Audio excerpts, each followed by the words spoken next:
This is LBC from Global, leading Britain's conversation with James O'Brien. 3 minutes after 10 is the time, and you are listening to James O'Brien on LBC. I suppose we should start with the mea culpa, shouldn't we? We'd start with the reasons why we didn't do more on it. And I think I know why. I read Private Eye religiously every fortnight. I'm a subscriber, so it drops through my letterbox in a plain white envelope. And few things bring me more of a frisson of anticipation than the arrival of what is, pound for pound, by far the finest journalistic outlet in this country. It's largely free of comment journalism. It's basically jokes and revelations. Jokes, revelations and Mickey takes. There's a little bit of comment in there, of course there is. But if you look at your average organ these days, I suppose with the exception of the Economist, it's wall-to-wall opinion. Slightly odd position for me to take, given that my job is basically offering you my opinions every morning and canvassing yours. But in terms of the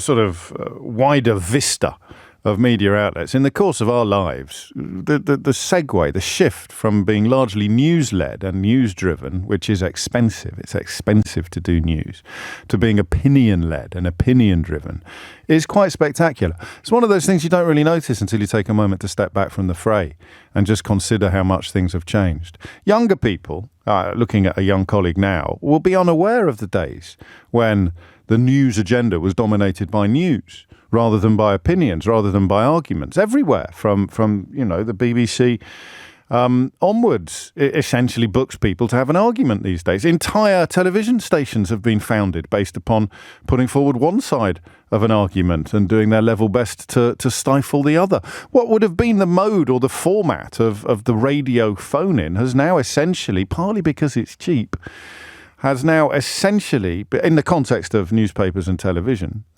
has become the sort of central platform of most media coverage. It's part of the reason why we spend so much of our lives at each other's throats, isn't it? And Private Eye manages to somehow rise above that fray, and it does extraordinary investigations. We've invited Private Eye journalists into the studio. Richard Brooks' work on the PPE contracts preceded much bigger coverage elsewhere. And I've always struggled, really, with the idea of why it doesn't have a louder voice, as it were, because it does hundreds of thousands of copies per issue. It's I think the most successful magazine in the country. It's certainly up there. And it does stories like the post office scandal, the postmaster, the sub-postmaster scandal, in incredible detail. And it does something that most media doesn't do. It stays with stuff for months or years. When the late, great Paul Foot was on the paper, was on Private Eye, they just refused to let go. Talk about a dog with a bone. That's the kind of journalism that I don't think, really, with a couple of glorious single-issue exceptions, it does the kind of journalism that doesn't really happen anymore. It used to be normal. Insight team at the Sunday Times. Used to be normal to put journalists on a story for months without any guarantee that they'd get on the telly or get into the actual paper. Dull, grinding work sometimes in pursuit of detail, scandal and revelation. And so I remember reading about the post office scandal, and I think we had one go at doing it, but we didn't get the calls, so you can't go back to it. We're a little bit limited on this programme with what we can do. In retrospect, huge mistake. Reading these stories about people having their lives turned upside down because they were held responsible for errors made by a computer program, and the point at which so many people were being prosecuted and criminalised and jailed. And yet the post office's position was still that the individuals were to blame, that there was a sort of familial fraud. There was a culture of fraud among sub-postmasters that was robbing the country blind for decades. And the attitude the post office took to it, and their political masters took to it, was that it's not remotely anomalous, it's not remotely shocking, it's not remotely surprising that hundreds, if not, thousands of people have all been found to have been ripping the post office off for years, while they all insist to the prison gates They insist that they have done nothing wrong and that it must be the technology. More than 700 sub-postmasters were convicted between 1999 and 2015. An accounting system called Horizon made it seem as though money was missing from their businesses. Of those 700, only 93 convictions have been overturned. If it wasn't for a man called Alan Bates, one of the lead claimants and a representative of the Justice for Sub-Postmasters Alliance, it's possible that none of this would have seen the light of day, that the victims would still have their plight unregarded, unreported. Rishi Sunak has suggested exonerating all of the convicted parties. 60 or 70 of them, I have to tell you, have died so far. And you also have partners, husbands, wives who are ill or dying, as well as the individuals involved. It's been going on for years, he says, and it shouldn't be allowed. Now, the extraordinary thing about this, and I've offered up my own inadequate apology, the reason why we didn't do it more, despite the fact that I was reading Private Eye regularly, was that it doesn't work as a phone-in. If these people, particularly if they've been prosecuted or they are being prosecuted, are not allowed to talk to me. But why the story, and it was taken up, I mean, I think Radio 4 did something on it belatedly, but I don't have the capacity really to explain to you why something so huge, and you can tell how huge it is and you can tell how impactful it is by the response in the last week to the drama starring Toby Jones and Julie Hesmond-Helch and the accompanying documentary. I mean, it's actually almost unbelievable, and as Alan Bates says, it shouldn't be allowed, and it took the drama to exert the political pressure. Former Post Office chief executive called Paula Vanells remains a CBE, a commander of the British Empire. An enormous petition is in place to strip her of her title. The Justice Secretary is now looking at the things that were described to the Prime Minister on the telly yesterday, and he added, the Prime Minister added, it's right that we find every which way we can to try and make this right for the people who were so wrongfully treated at the time. He also said something about it all happened in the 1990s when, as anybody who's been paying the vaguest bit of attention would know, that this was actually happening right up until 2015. The convictions themselves didn't start until 1999. So Sunak once again demonstrating that he's just not very good at politics. One former postmaster, speaking yesterday to the BBC, described being pursued through the courts, paying hundreds of thousands of pounds, and then went bankrupt. The victims, he said, are traumatised. It's been a long time, 25 years, £135 million has been paid to some of the victims, but we've had £150 million plus paid to lawyers. And this is the point, I think, that perhaps lies at the heart of the problem. We are just normal, run-of-the-mill people.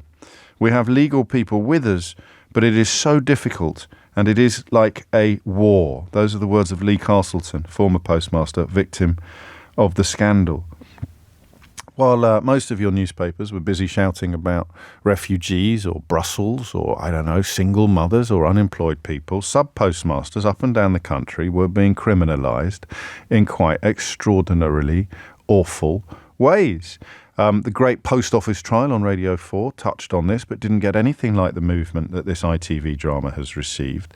And as I say, Private Eye has been banging this drum with incredible accuracy and indefatigability for pretty much the entire period of time under discussion. So you now know the facts, whether you've watched the drama or not, whether you're across all of the details or not, doesn't really matter. You have a scandal affecting hundreds of people, a dodgy accounting system made by Fujitsu was responsible for creating the illusion that hundreds of sub-postmasters had been stealing money from the post office. And while they all screamed their innocence to the prison gates, they were all ignored. You live in this country. You were living in this country when this happened. You are living in this country as this unfolds. Just take a moment this morning to explain to me why you think. There's also a journalist called Nick Wallace who I think we have spoken to on the programme, who has been pursuing this with extraordinary rigour and vigour. But until it became an ITV drama, the needle barely moved. And that's what I want you to talk to me about. Because, I mean, I do this for a living. I talk about stuff in the news. I make decisions every day on what's likely to engage you and what matters. I can't quite get my head around the fact that it took a drama. It took a dramatisation of a fairly well-reported scandal, albeit not reported with the same vigour that some news outlets report,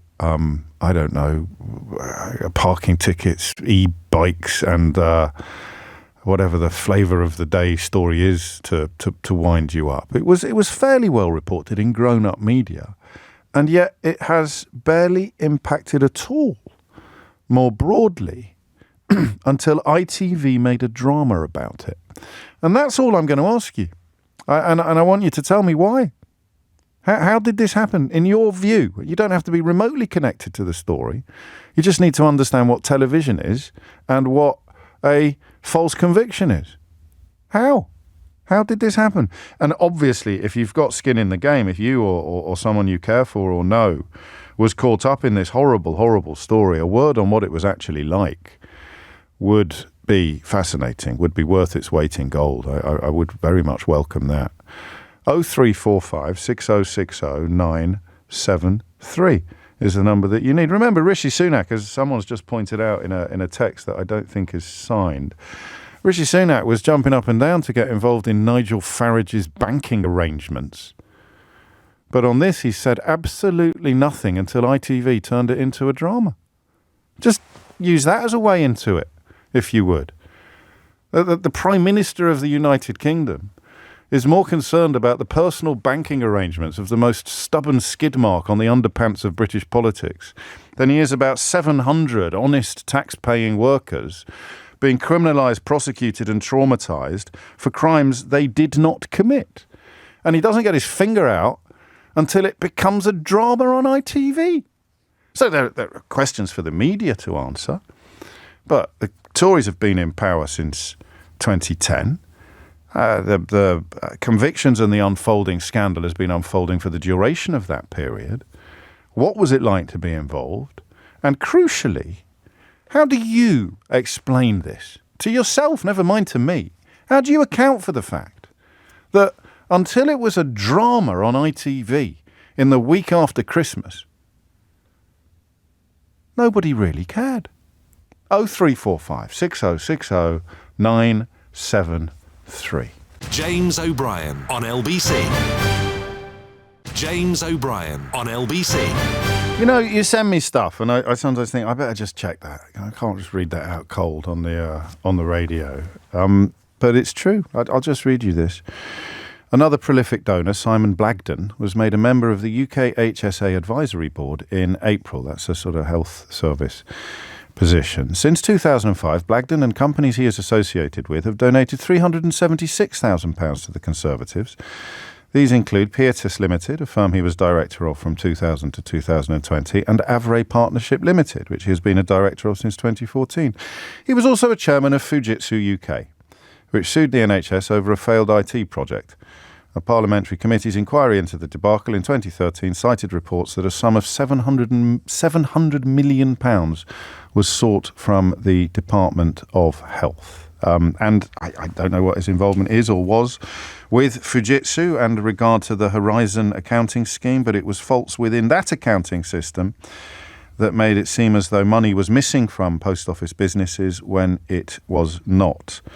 So when Fujitsu are unhappy with the NHS over the failed implementation of an IT system, they sue for a reported £700 million. When Fujitsu are responsible for a faulty accounting system that leaves 700 sub-postmasters convicted of crimes they did not commit, well, there's a lot of them still waiting for the money. Funny old world, isn't it? 20 minutes after 10 is the time. Richard is in Chelmsford. Richard, what would you like to say? Oh, hi. My daughter was involved in this. She ran a sub-post office in the north Essex village. I'm not going to name it because she still gets a lot of hassle from it. And every week she was short on money. Right. Never went the other way. It was always short on money. To one point, she actually ran the post for herself for the whole week because she thought it was staff taking money.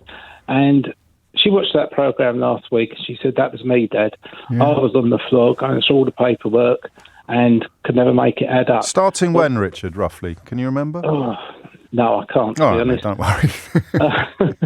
It's not exactly Frost Nixon, is it, so far, this exchange? I can't remember either. But God, the point being that she knew something was up and she knew it wasn't her, but she didn't know what it was. No, and she'd phone them up. She'd phone the helpline and she'd get told she's the only one. And but what they did, they put the money in themselves. So they never got convicted because their money was always correct. So she made up the shortfall?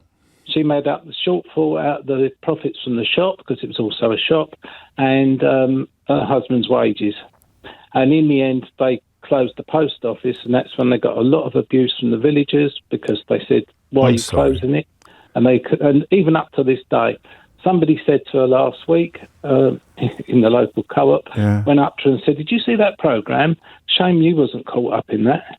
Meaning that they wanted her to have more trouble in her life? Yes, they wanted her to keep the post office open so they could go in there and buy a pint of milk or paper every week. But this is extraordinary, isn't it? And her story has not been told. Well, her personal story specifically has not been told, but the experiences that she underwent, and I think crucially, and I've heard this a few times now, while being told by the post office that she was the only one, it wasn't happening anywhere else, when they must have known that it was, not least because 700 convictions ensued. Yeah. That's the bit I don't get, Richard. That's the bit where I can't see the spark jumping from one plug to the next one. When that number didn't make anyone at the post office think the problem might be at their end. No, that's right. And she got some compensation about a year ago, but she had to sign a non-disclosure agreement not to talk about it. Okay. Even then, that last year. And that is going to be part of this as well. So you and I both, I suspect, have a sense that for all the revelations and all the impacts of this ITV drama and the accompanying documentary, there's a lot still to come out. Oh, yeah, definitely. Yeah. Why do you think, how do you account for it? Because you know your daughter, you know she's not as honest as the day is long. You knew that this was not right or fair, but did they just keep a lid on it themselves? They just quietly paid it off themselves, closed down the post office counter because they couldn't afford to keep subsidising the accounting errors, and probably didn't even come to Dad with it that much, because that's not how most people are made. They'd always used to say to me, we haven't got any money. Yeah. And we closed the post office, and because the villagers then got an order on it, to keep a shop in the village, we opened it as an off licence and run that like that for 3 or 4 years, and then closed it when the council took the order off. That's the perfect first call in a way. I'm sorry that your daughter, your family had to go through what they've been through to prove it, but this is not contained within, albeit that she's now received compensation, she didn't end up in court because she was paying it off from her own. I wonder how many more sub-postmasters were paying off the shortfall from their own income, from their own taxed income, in order to keep the problem at bay. That must be so strange. Goodness knows how many people are doing their tax returns at the moment. You know how complicated it can be and how difficult sometimes. But when the two columns just simply don't tally, you've done everything that's come in, and the numbers that you're being told should have come in is considerably higher than the number that has. Why has it taken an ITV drama for this to capture the imagination of the nation? 25 minutes after 10. And why does Rishi Sunak care more about Nigel Farage's personal banking accounts than he does about 700 wrongfully convicted sub-postmasters? It's funny, that. Don't forget he was Chancellor before he was Prime Minister. Shailesh is in Purley. Shailesh, what can you tell us? Hi, James. Hello, I've been mate. listening to your programme for many, many years. Great programme. And now here you are, finally on it. It's the big time, Shailesh. Don't blow it. Right, okay. So, just a bit of background on me. I worked in IT for many, many years for a very, very large corporate company. Okay. Very familiar with the IT Been a programmer at one point myself, so there's nothing about IT that phases me really. Sure. Anyway, the family owned a post office in Clapham. Okay. Since 1988. We then had another one in Purley, and we had another one in Twickenham. So we still got a post office in Purley at the moment. Right. All I can say to you is, James, this software that we're still using currently is still dodgy. It hasn't been changed. Well, I can't double check that, and I've got no reason to doubt what you're telling me. But yeah. what is not controversial is your account of what the dodginess historically involves. So we heard that Richard's daughter would notice the shortfall and make it up herself. Yep, and we're still doing that currently. I mean, the post office cannot say you don't know how to run the accounting software because we've been doing it for 30 years. The software would throw up an anomaly once in a while. It's not a huge amount like the other postmasters, but it would be 15, 20 quid, 100 quid, 20. And we'd just say, we'd look through the accounts. We can't find anything. What we're going to do, we'll take the money out of our pocket, put it into the post office, and then the accounts will balance. And then, we're off for another week with the balancing. So this is an ongoing thing with most postmasters. How do you answer that question that's running through the programme this morning? Why has it taken this television programme to light a fire underneath an issue that was quite widely known and quite widely reported? James, the fact is that people don't care. At the end of the day... But they care today. Well, they do today because they've seen the reality of what the post office has done to postmasters. We who are in the post office have known that this has been happening for a long time. Yes. And there have been lots of postmasters up and down the country who've tried to get this agenda on the front pages of newspapers, but people have not been interested. It doesn't sell newspapers. It doesn't sell newspapers. Although private eye, as we have already discussed and we'll discover further shortly, as continues to be a very popular organ and has covered this fairly well. Thank you. Is that part of the reason why you let go of the post offices in Clapham and Twickenham because of the problem? No. One of the reasons is I've come to an age where I'm going to retire soon. You're taking it easy, Shailesh. You're kicking back a bit. I don't know about taking it easy, mate. We've been absolutely manic in the post office the last couple of weeks, just before Christmas. Yeah, of course you have. Of course you have. Just one other thing, yes, James, please. that people don't seem to realise is the post office management screwed the postmasters for hundreds of thousands of pounds. Yeah. And what they're doing now is doing the same thing now. What they're saying to existing postmasters is, it's cost us hundreds of millions for this court case, and now we're going to make you pay for it because we're going to take it out of your remuneration in the future. And that's why this does not have the feeling of a fait accompli, does it? It doesn't feel like this chapter or indeed this story is over. In some ways, it's only just beginning. And the case of Paula Vanel's is proof of that particular pudding. One minister saying yesterday she should lose her CBE. It's disgraceful what has happened to these people, to which you cannot help but respond, you've been in power for 14 years. A second cabinet minister said that if Ms Venables did not willfully give up her honour, then she should have it removed. She willfully obfuscated and sought to defend the indefensible, and that is just not honourable or becoming of the office, said a cabinet minister to the Daily Telegraph. Speaking of Conservative politicians and indeed honourableness, you'll never guess who is going to fight. You remember Peter Bone? Do you remember Peter Bone? Thank you, Shailesh. Take care, mate. Do you remember Peter Bone? Tory MP? It was a recall petition, wasn't it, after he was found to have sexually harassed junior members of staff. You're never going to guess who has been selected to fight that seat for the Tories in his constituency. Seriously, you're never going to guess. So I'll tell you after the headlines with Thomas Watts. James O'Brien on LBC. James O'Brien on LBC. It's 10:33. A lot of messages like this from Steve, who's in Witney. I worked in a shop that had a post office inside it. We had 6 different branch managers in about 18 months. They all spent ages trying to end the week balancing the books. None of them could. It appears to make a lot of sense now. Indeed it does. Richard Brooks is an investigative journalist at Private Eye magazine, whose praises I have been singing all morning, not least because they were across this story before it was fashionable. And Richard joins me now. Back, I think, in about 2011, Richard, when Private Eye started covering this issue, when and how did you begin to appreciate the unprecedented scale of the problem? Well, it was good morning.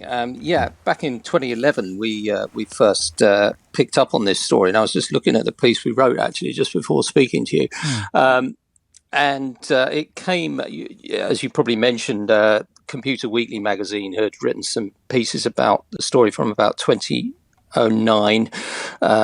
Nick Wallace had done a couple of programs for the BBC local investigative program. And having discovered a cluster of cases, I think, in the southeast, in the Surrey and Hampshire area, including Joe Hamilton, who was so prominent in the drama, and he said to us, you hang on, maybe you should take a look at this as well. So we did. We'd spent years writing about dodgy IT programs. They were dating from the sort of mid-90s, where almost every government department or public body decided that they'd solve all their problems by throwing billions or millions at IT companies, which is what the Department of Social Security had done with the post office, and they had this botched IT contract on their hands. They wasted about 700 million quid. It was a complete write-off, but the government decided, the new Labour government at the time decided that they needed to salvage something from the mess, and that is what the Horizon system was. So from the word go, it was a bit of a disaster. Did you, or would you have expected? And I'm glad you've mentioned Computer Weekly and Nick Wallace. Did there come a point? And I know that you're a sober bunch over at Private Eye, but did there come a point where you were frustrated or surprised that it hadn't picked up wider momentum? Yeah, right from the outset, really. By the time we were looking at it, Alan Bates had already got together quite a large group of sub-postmasters with the same problem. I mentioned the first piece we wrote, and in that we were quoting James R. Buthnot, the MP who was then MP, Joe Hamilton's MP, who was saying, it can't be right that all these postmasters are dishonest. It's either them being dishonest or a dodgy computer system. I know which one I suspect. And there's also a line in that first piece we did saying, Ed Davey, who Postal Services Minister, simply washes his hands of the affair. So that's become a big revelation. Continues to try to do so as well, really, doesn't he? I mean, exactly. So this was the point. This was the shocking thing at the time, that despite all these cases, the government was just it was washing its hands of it. It was just taking Post Office's word for what was happening, and without any scepticism, without thinking, oh, well, Post Office would say that. They've got a massive interest. You'd think there'd be a threshold, wouldn't you? You'd think, well, hang on. I mean, maybe there were 50 dodgy sub-postmasters out there, but I can't believe there's 100 or 200 or 407 or 700. But there never was. There was never a point at which antennae within the Post Office or within government started twitching.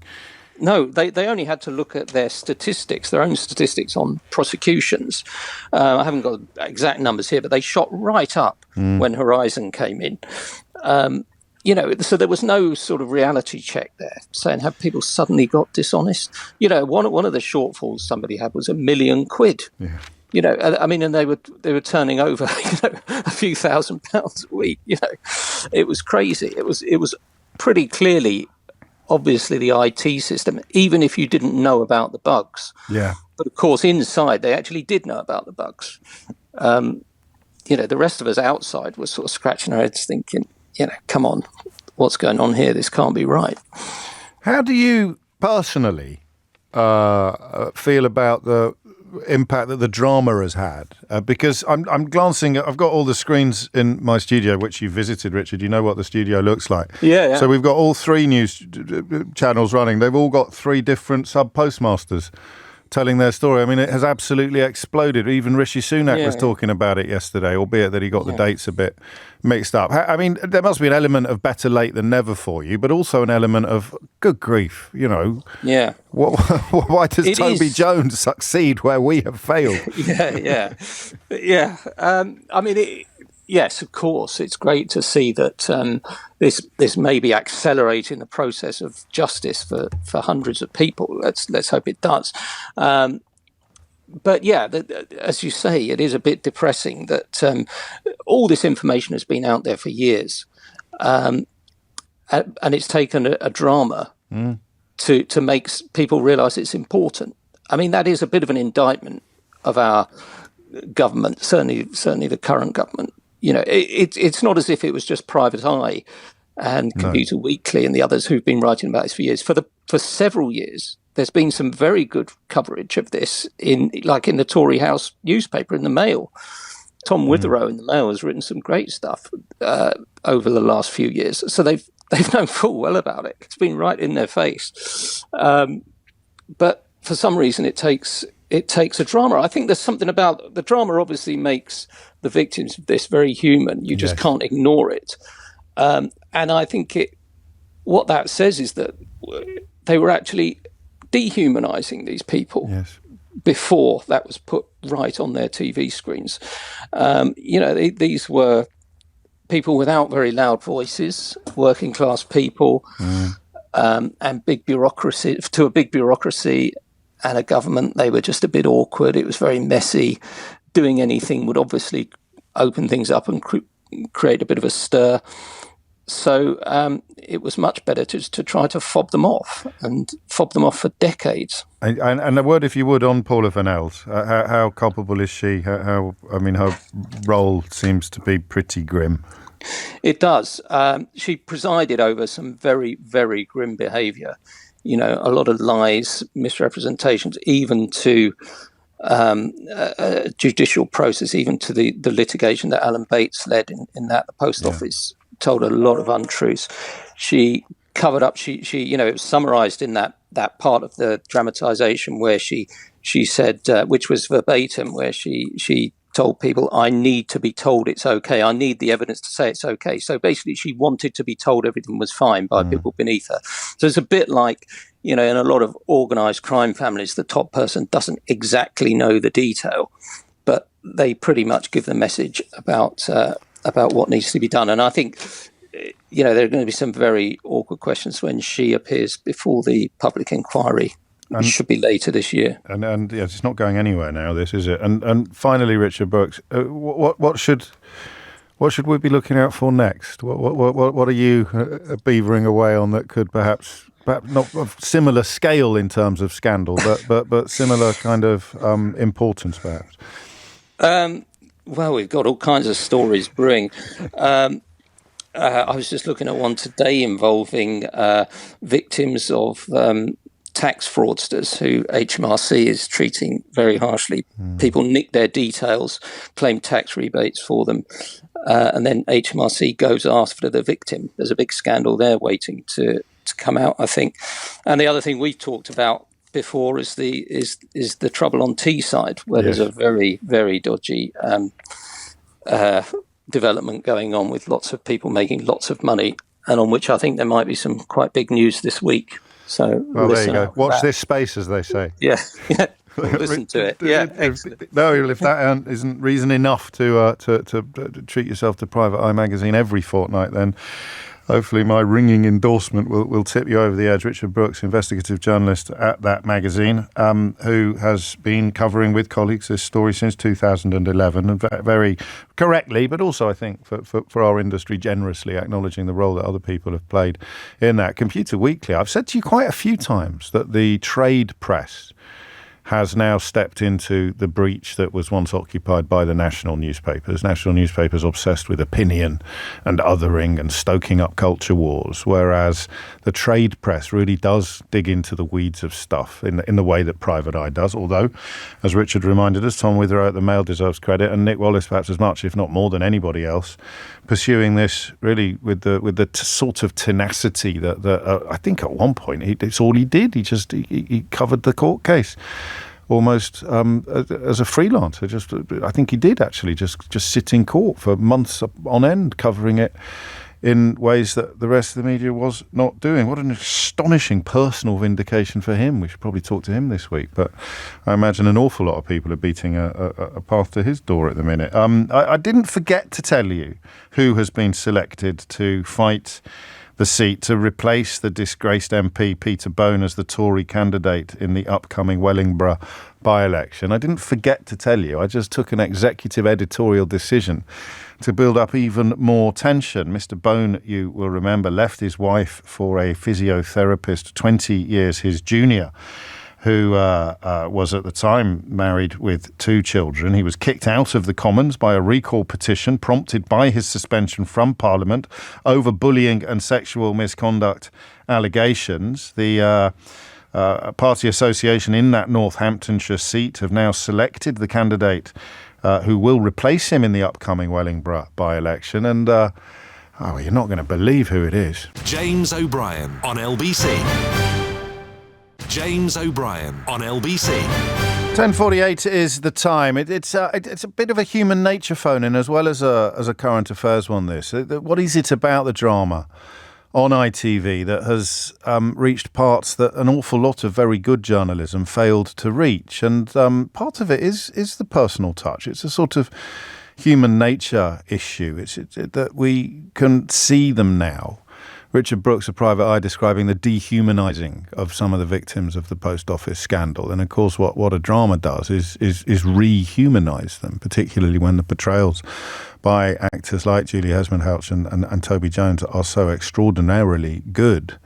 You just can imagine yourself. I can't find the tweet that focused on this, so forgive me for not giving you the credit you deserve. But when you said you can imagine yourself in that situation, it changes the whole relationship. Ricky says, people always cared, but the beauty of art, particularly a really poignant film or TV drama, boosts the justice movement to take on scandals and cover-ups. We saw it with Bloody Sunday. We saw it with Hillsborough. Jimmy McGovern's Hillsborough film, absolutely instrumental in undoing some of the lethal damage done by the disgraced former editor of The Sun, Kelvin Mackenzie, and other elements of the British media. And Ricky adds optimistically, we'll see it soon with Grenfell. I certainly hope so. But the idea that you can...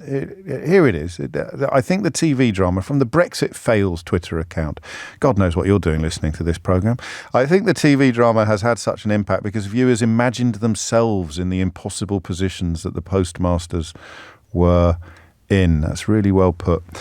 Milan is in Ashford. It wouldn't be a post office phone-in on LBC without a contribution from Milan, formerly of Chiswick, whose mum, Mrs. Joshi, runs the Strand on the Green post office, which for many years was my local branch. Milan, I hope you're well. I hope your mum's well. What would you like to say? Hi, I hope you're well, James. My mum has been running that post office for decades. Thankfully, by fluke, she wasn't caught up in the Horizon scandal. However, I've taken a very nerdy personal interest in this for years.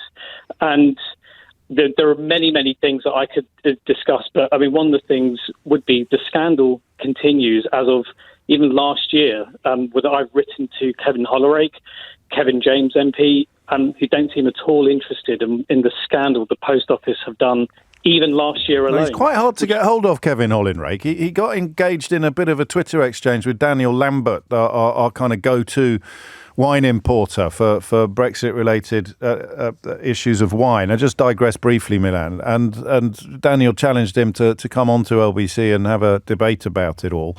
And then when we got in touch with him, he kept referring us to Downing Street. So I good luck in getting a full and frank response from him. We're currently struggling, but you're moving on to a new area of concern, I think. Well, I mean, because people think, right, this is the Post Office in the past, yes, and it's and you think, well, have they cleaned up their act?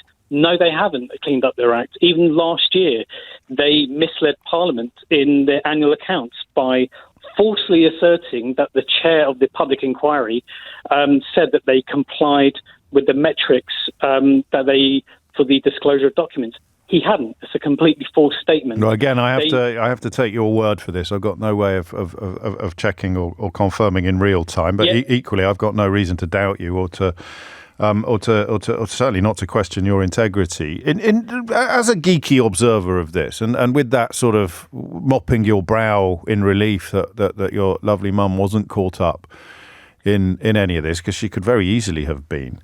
Why do you think it takes a drama? What do you think it is about a TV drama that reaches parts other media can't reach? I think in the age of Netflix and Prime and other providers are available, I think it's easier for people to engage in that. So, for example, that's what the conversation is. Oh, what are you watching now, and so on? What are you watching now, and so on? And that's it. Whereas, are you going to say, hey, what are you watching on Panorama at the moment? That's not going to be interesting to quite a few people. A lot of people may think it's very interesting, but the mass public will more likely to engage with what are you watching now, as in the drama. When they watch that, then the conversation starts, then the anger starts, and then there's a snowball effect from that. Yeah, I think you're right. And that doesn't make us bad people, does it? That's a perfectly natural human sort of response. Dickens probably did more to describe 19th century poverty than the actual campaigners did in terms of making the public aware of it. But it does seem a little sad, a little unsatisfactory. I'm glad your mum wasn't caught up in it, and I shall keep an eye on the thing that you've just brought to our attention. Milan, thank you. Stay safe. Mark's on the Wirral. Mark, what would you like to say? Hi there, James. I came in 2019. I lived in Vietnam before coming here. Okay. At the time we had a 9-year-old daughter who needed a good education as such, and simply couldn't afford the extortionate rates for international schools over there. Okay. Despite my accent, I am actually originally British, who've travelled a fair bit myself. Okay. And I bought a post office, and as a result of the usual stories of the discrepancies that just kept ballooning. Straight away. Quite soon after buying it, you're doing the books and they just don't balance. I was in July 2017. By October 2017, I had discrepancies, and they just kept exacerbating as we went along. And as a result, the other factor with my wife being Vietnamese, she had to go back to Vietnam because that's the application process to get a visa for working. And while she was there, the deductions that they enforced on my remuneration because of the discrepancies meant that I couldn't prove to the government that I was earning enough to act as a sponsor for my wife. Gosh. So she was stuck in Vietnam for 13 months solid because we couldn't even pull the passport out. I understand. That's terrible. I'm so sorry. To take the risk of a visitor visa. So all of that led to the mental stresses, all the rest of it. Yes. I was then probably the very first person to be terminated, and I was already pretty destitute at the time because of all of the deductions. And 2019, the final appeal was rejected, and I was absolutely elated to see that the post office appeals were rejected. And then within 30 minutes, probably before his ink had dried on his decision, I got an email to say, you've been terminated. I'd had a discussion with post office representatives only a matter of maybe a week before. Right. And that they had gone through, they'd actually looked at it and said, because they kept also, by the way, just deducting in terms of remuneration income as we went along. So it became less and less as an income as well. So I'm short of time. How? I mean, this is too late to help you then. These revelations and these. But presumably there's some satisfaction in seeing the light being shone so brightly into these dark corners. Oh, absolutely. Now, what I will reiterate is that will say is that what they did is that they actually more or less gave me the money I put in back. Good. When you take all the calculations. However, it meant that I was working for 3 years without getting any income whatsoever. And crucially, falling below that threshold for your wife's visa to come here. Mark, that's a terrible story that deserves a wider audience. It really does. And a really timely reminder of what goes on beneath the surface even of what is now coming out. The attendance stories, the ripples, if you like, caused by the rocks being thrown into the pool, in this case by the post office. Take care. I want to squeeze in one more call if I can. Tony's in Horsham. Tony, what would you like to say? Hello, James. Hello, well, you've asked a good question about why it's taken a TV drama to widen the interest in the post office story. And actually the reasons are that with libel laws in this country the way they are, it took a litigation in 2019, a 900-page judgment by Sir Peter Fraser, Mr. Justice Fraser, and he exposed the whole thing as a result of Alan Bates. And people were worried up until that point that they might get sued by Fujitsu.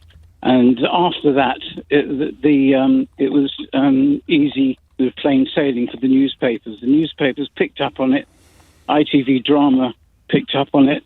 Took them, I think, about 3 years. Yes. And I think one of the main reasons why it's been so successful is because I don't think ITV's been given enough credit yet, really, for the people who are working on it, the fantastic writer, and the actors involved. They met the sub-postmasters. They got to know the story and they understood it well enough to portray it in a way which has captured the nation's interest. Yes, you're right. And I think that's lodged in the national psyche. It has, hasn't it? I heard an interview, I think, with the woman who ran the documentary production company and just knew that this was a story that demanded a wider retelling. So sort of went to ITV and got into a sort of partnership with a drama production company. So she, forgive me, I forget her name, but she was deeply impressive and very much a woman on a mission. What's your interest? You sound as if you have more than an amateurish interest in the story. I've taken a personal interest in the story for more than 10 years and have followed it. And actually, it's disappointing for me to hear Kevin Hollinrake, the business minister, yes, talking in very similar terms to his predecessors, even right, during the height of the scandal. He's really. I suppose it's the civil servants who are calling the shots, and he's having his briefings written by them. And they're, of course, a little bit embarrassed by the whole thing. Well, I don't think he'll be in a position to defend himself from that accusation anytime soon, because we've had an email from his office over the weekend. This is in response to that, his agreement, actually, to debate the pint of wine story, which he tried to present on Twitter as a great victory and a Brexit benefit with, I think, the biggest wine importer in Wales, Daniel Lambert. And Hollinrake said he would be up for that conversation. But we heard from him over the weekend, and his office told us, sorry, but the minister's diary has been jam-packed since the start of the year. We're obviously very busy with the post office scandal, for which Minister Hollinrake is the lead minister for. So I don't think we'll be able to pin anything down for the foreseeable future. I make of that what you will, Tony. And Peter Bone's constituency, the replacement to fight that seat after he was drummed out of Parliament in disgrace. Yeah. It's his girlfriend. James O'Brien on LBC. James O'Brien on LBC. 4 minutes after 11. Quick glance back to the last hour. I'm sure we'll be returning to that topic. I got a really cool text off Martin Shaw, the actor, who reminds us that he was in a drama in 1990 called Who Bombed Birmingham? And of course, the Birmingham Six, wrongfully imprisoned for the Birmingham pub bombings, the IRA Birmingham pub bombings, that they were released in 1991, and there was, I mean, most definitely a link between the two. And then there's Jimmy McGovern's Hillsborough drama. So it's not the first time, possibly being a bit hard on ourselves at 10 o'clock in the morning. Drama does play an important role in bringing things to public attention. It always has, and please God, it always will. And this is perhaps arguably the latest example of really strong storytelling in a dramatic context, reaching parts that really strong storytelling in a journalistic context simply can't. So thank you for that reminder, Martin. 5 minutes after 11 is the time. You're listening to James O'Brien on LBC. I've got a bit of a mad idea for the final hour of the programme today, based entirely on something that happened to me this morning. I'm not going to tell you what it is just yet, but I have been asked in the past to appear on Celebrity Hunted. And my experience this morning confirms my suspicion deep down, because at surface level, I think I'd be really good at it. I'm quite good at hiding. I think I'd be really good at it. But deep down, I think I'd be absolutely rubbish. And my experiences this morning in the environs of Ealing Broadway station confirm my fears that I'd actually be rubbish. But it has made me think about some stuff in ways that I haven't thought about before. And at the moment, as things stand, breaking news notwithstanding, I am minded to get stuck into that shortly after 12 o'clock this afternoon. Before that, quite a lot of newspapers carrying a story about parents being told to stop keeping children off school, whether it's with sore throats and runny noses that in a pre-COVID universe would not have been considered grounds for keeping children at home, or whether it is in the sort of broader context of absenteeism, and some newspapers choose to report this as parents perhaps not being quite robust enough in encouraging their children to go to school. I think that's a bit irresponsible. There's not much in the research that backs up that angle, but the idea of children with sniffles and sore throats being held back because we've still got a sort of a COVID legacy in place is relevant. So too, I suspect, is anxiety and mental health issues, which for children and adults alike have ballooned rather in recent years, already rising steadily, and then a bit of a spike during and after COVID. So I'm interested in this story for a variety of reasons, but I'm also interested in it for a completely left field reason. And this perhaps looks at children who just aren't going to school anymore. The first producer I ever had on this programme, a very mild-mannered lad, lovely man, absolutely obsessed with truant. I don't know why. And remember, I was quite young when I started this job. I didn't have a very broad palette of experience. And all of my secondary education took place in boarding schools. So I boarded from the age of 10. I was a weekly boarder from 10 to 12, and then a full boarder, as we called them, which meant you went home once a month if you were lucky, from the age of 12 to the age of 18. And so I never really had truancy in my locker. It was not an issue I had any real personal relationship with. I did bunk off class a little bit, but at boarding school, you can't not go to school. You might want to write this down. It's one of those insights of absolutely sparkling value. If you're at boarding school, you can't not go to school because you sleep there. It's not an option to not go to school. Even if you're going to bunk off class and get caught, you're still at school. There's no way you can not go to school if you're at boarding school. I mean, you could abscond from the actual school, but that's almost the opposite of not going to school. That's running away from school, which would be a different proposition entirely. So I never really had this personal understanding of the issue, but the first ever producer I had was absolutely obsessed with it. And the reason for his obsession, looking back, it must have been personal. Must have been people he was at school with. He was furious about, and he very rarely got angry, except with me. He very, very rarely got angry, but he was furious at government suggestions, and this would have been under Labour, government suggestions that parents should be punished when their children don't go to school, because he would say, what are you supposed to do? You've got a 16-year-old son who's refusing to get out of bed.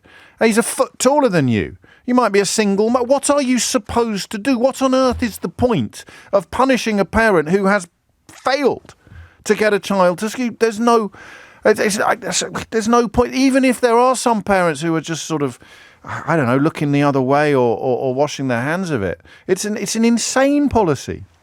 And yet here we are again, 20 years later.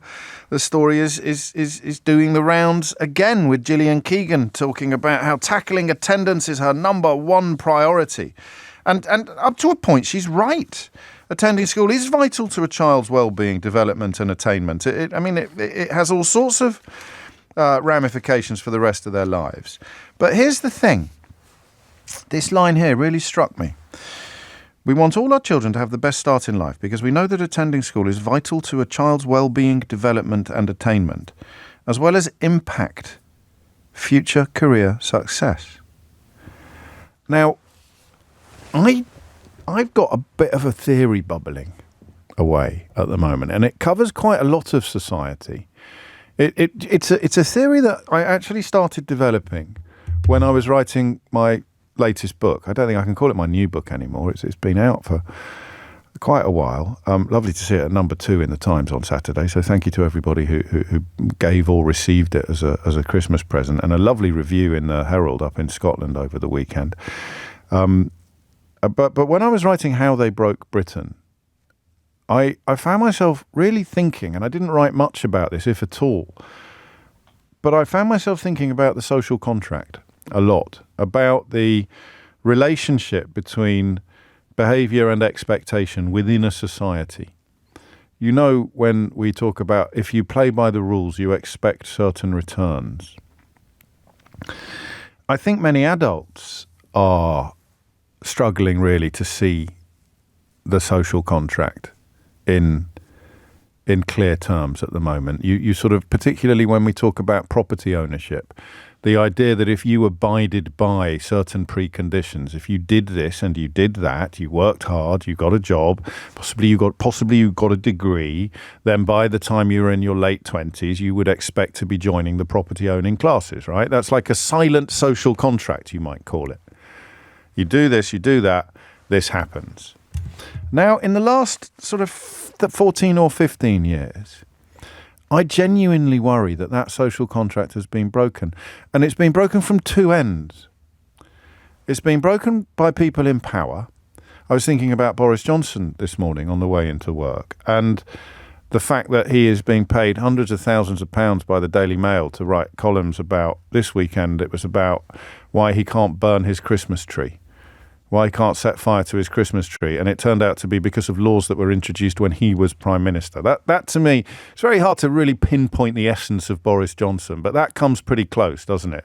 Writing absolute bilge for a ton of money from a newspaper where the editor-in-chief wanted to get a seat in the House of Lords that he constantly complains about being unelected but is desperate to be in. And Boris Johnson was the only politician corrupt enough to consider helping him into the House of Lords. So he rewards him with a column. But he left Parliament in absolute disgrace. People forget this about Boris Johnson. He wasn't just chased out by his own misdeeds.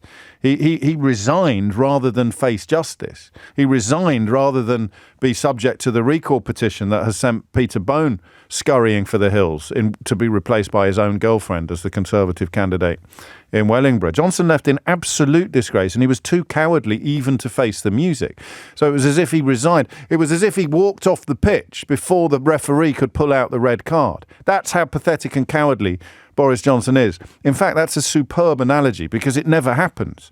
There is hardly any footballer, don't text me with an example of it, but every footballer thinks there's a chance he might stay on the pitch. He's going to wait to see whether the referee... So the bloke that you've just fouled is lying on the floor with a broken leg, but you're thinking somewhere deep, well, I might just get a yellow. I might be able to stay on the park. Maybe he was facing in the opposite direction. This analogy obviously doesn't accommodate VAR technology.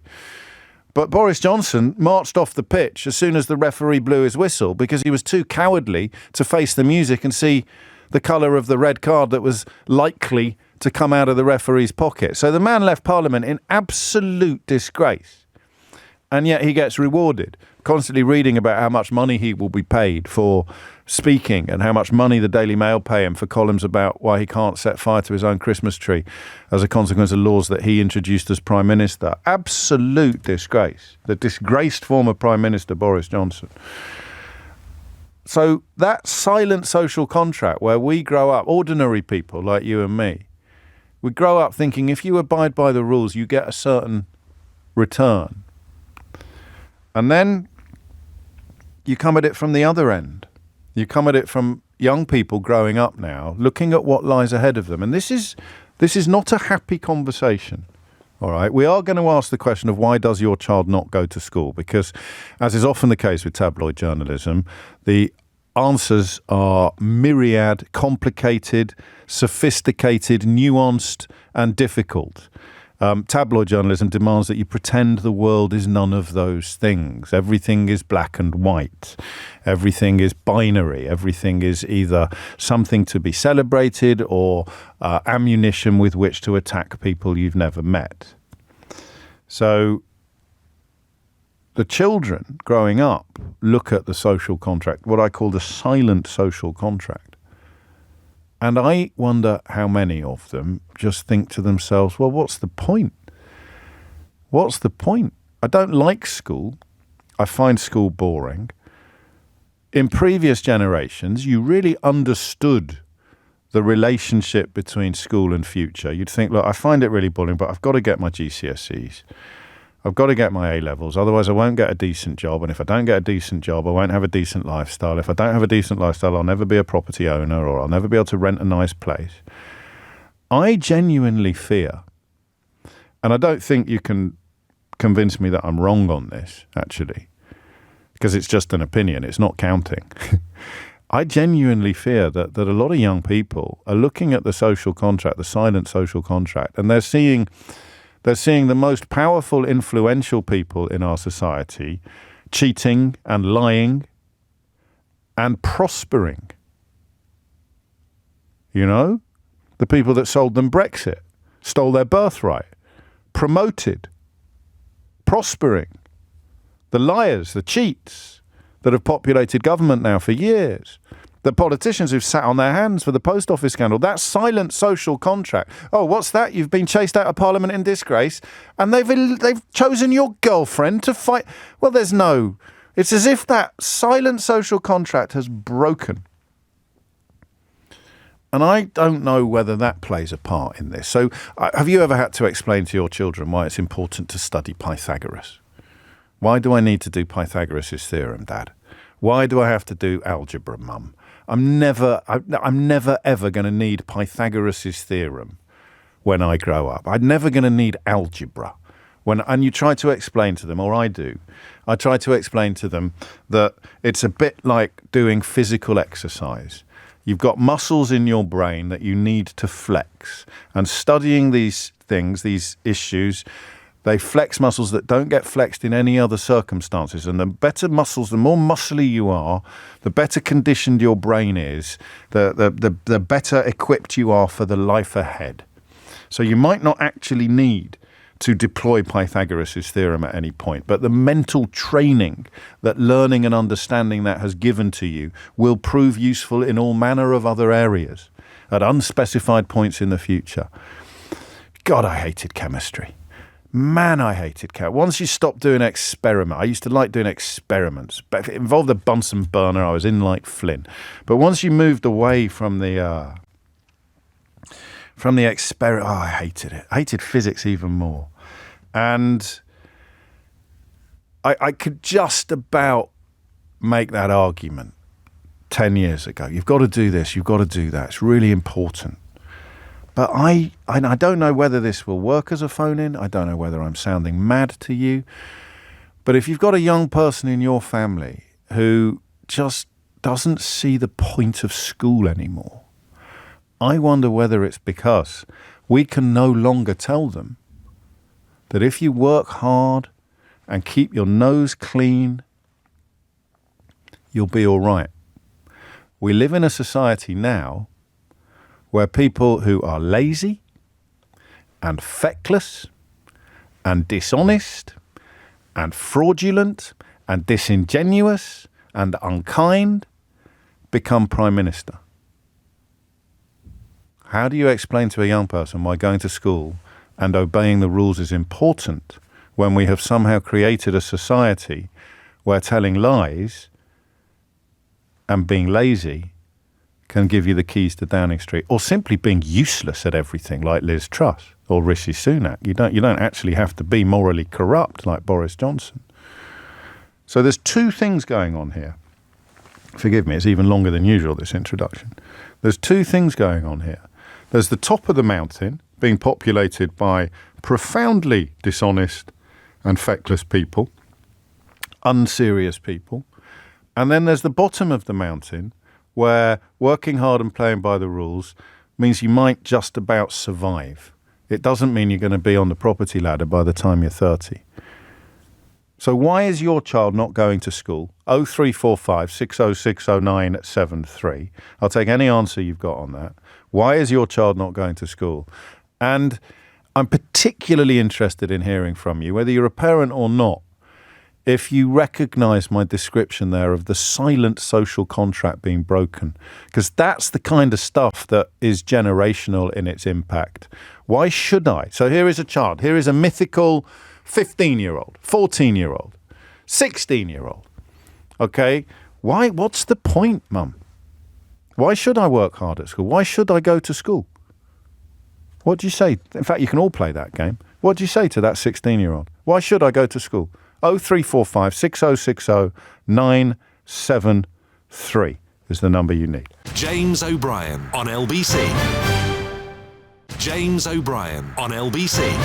24 minutes after 11 is the time. The story is responsibly reported as COVID-era attitudes to school attendance risk damaging children. Irresponsibly reported without any evidence, really, that parents are just letting their children take time off school whenever they please. But the numbers are striking, and the reasons behind serial absenteeism or even school refusal, I think, are complex. And I'm just wondering this morning how much of it might have something to do with the difficulty that a teenager has today in understanding the importance of going to school and working hard, because the simple relationship between application and ambition doesn't seem to me to be in place in the way that it was when I was young, or even 10, 20 years ago. I don't know. It's just a thought. And sometimes we have our best conversations, don't we, when it's all a little bit out there. Terry's in Ruislip. Terry, what do you reckon? Hello, James. It's good to have the opportunity to talk with you again about one of my favourite subjects, education. Yes, carry on. I think that you're absolutely right to say that the social... Don't worry, in a minute I'm going to say something I disagree with you on.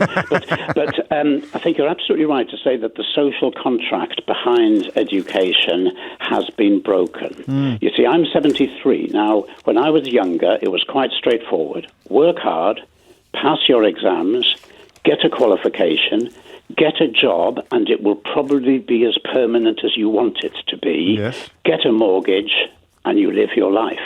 Now those things simply don't apply. You know, pass your exams, go to university, build up a debt, and there is no guarantee of a well-paid, permanent job. No, this is true. And I have to say that there is a part of me which actually welcomes this crisis in school attendance. Now, I accept all the social consequences of having young people, not going to school. I mean, I think that's really problematic. Yes. But I think what lies behind it is that young people and their parents are beginning to realize that what they're being taught at school is simply not relevant to lead a fulfilling life in the 21st century. And the bit I disagree with you about is the bit about Pythagoras being a form of mental exercise. Now, for many young people, I didn't see that coming. Go on, tell me more. But this is what I deploy. This is how I try and justify the teaching of Pythagoras to my children. It isn't necessarily what I believe. Well, my bête noire is getting the 16-year-olds to memorise the formula for solving a quadratic equation. Yes, that still happens. There is absolutely no reason to do that. They'll never solve 90% of them will never solve a quadratic equation once they leave their last. Or suffer from their inability to do so. Yes, but there will be some, and I think actually I might put myself in that category, for whom abstract mathematics, if you want to use that term, is a really important part of the way they think. Yes. So what we need, I think we need two things. I think we need much more flexibility in the education of teenagers. And I think lying behind the curriculum that I have in mind are 5 things, all of which begin with C, which we need to promote. The first is critical thinking. Yep. Never more important than in this world of lies and untruth. Culture wars. Creativity, which unfortunately has been downgraded in our schools since I was teaching there. Yes. The third one is collaboration, which of course the exam-focused culture really militates against. I like this. The fifth one is communication. Hang on, you missed out the fourth one.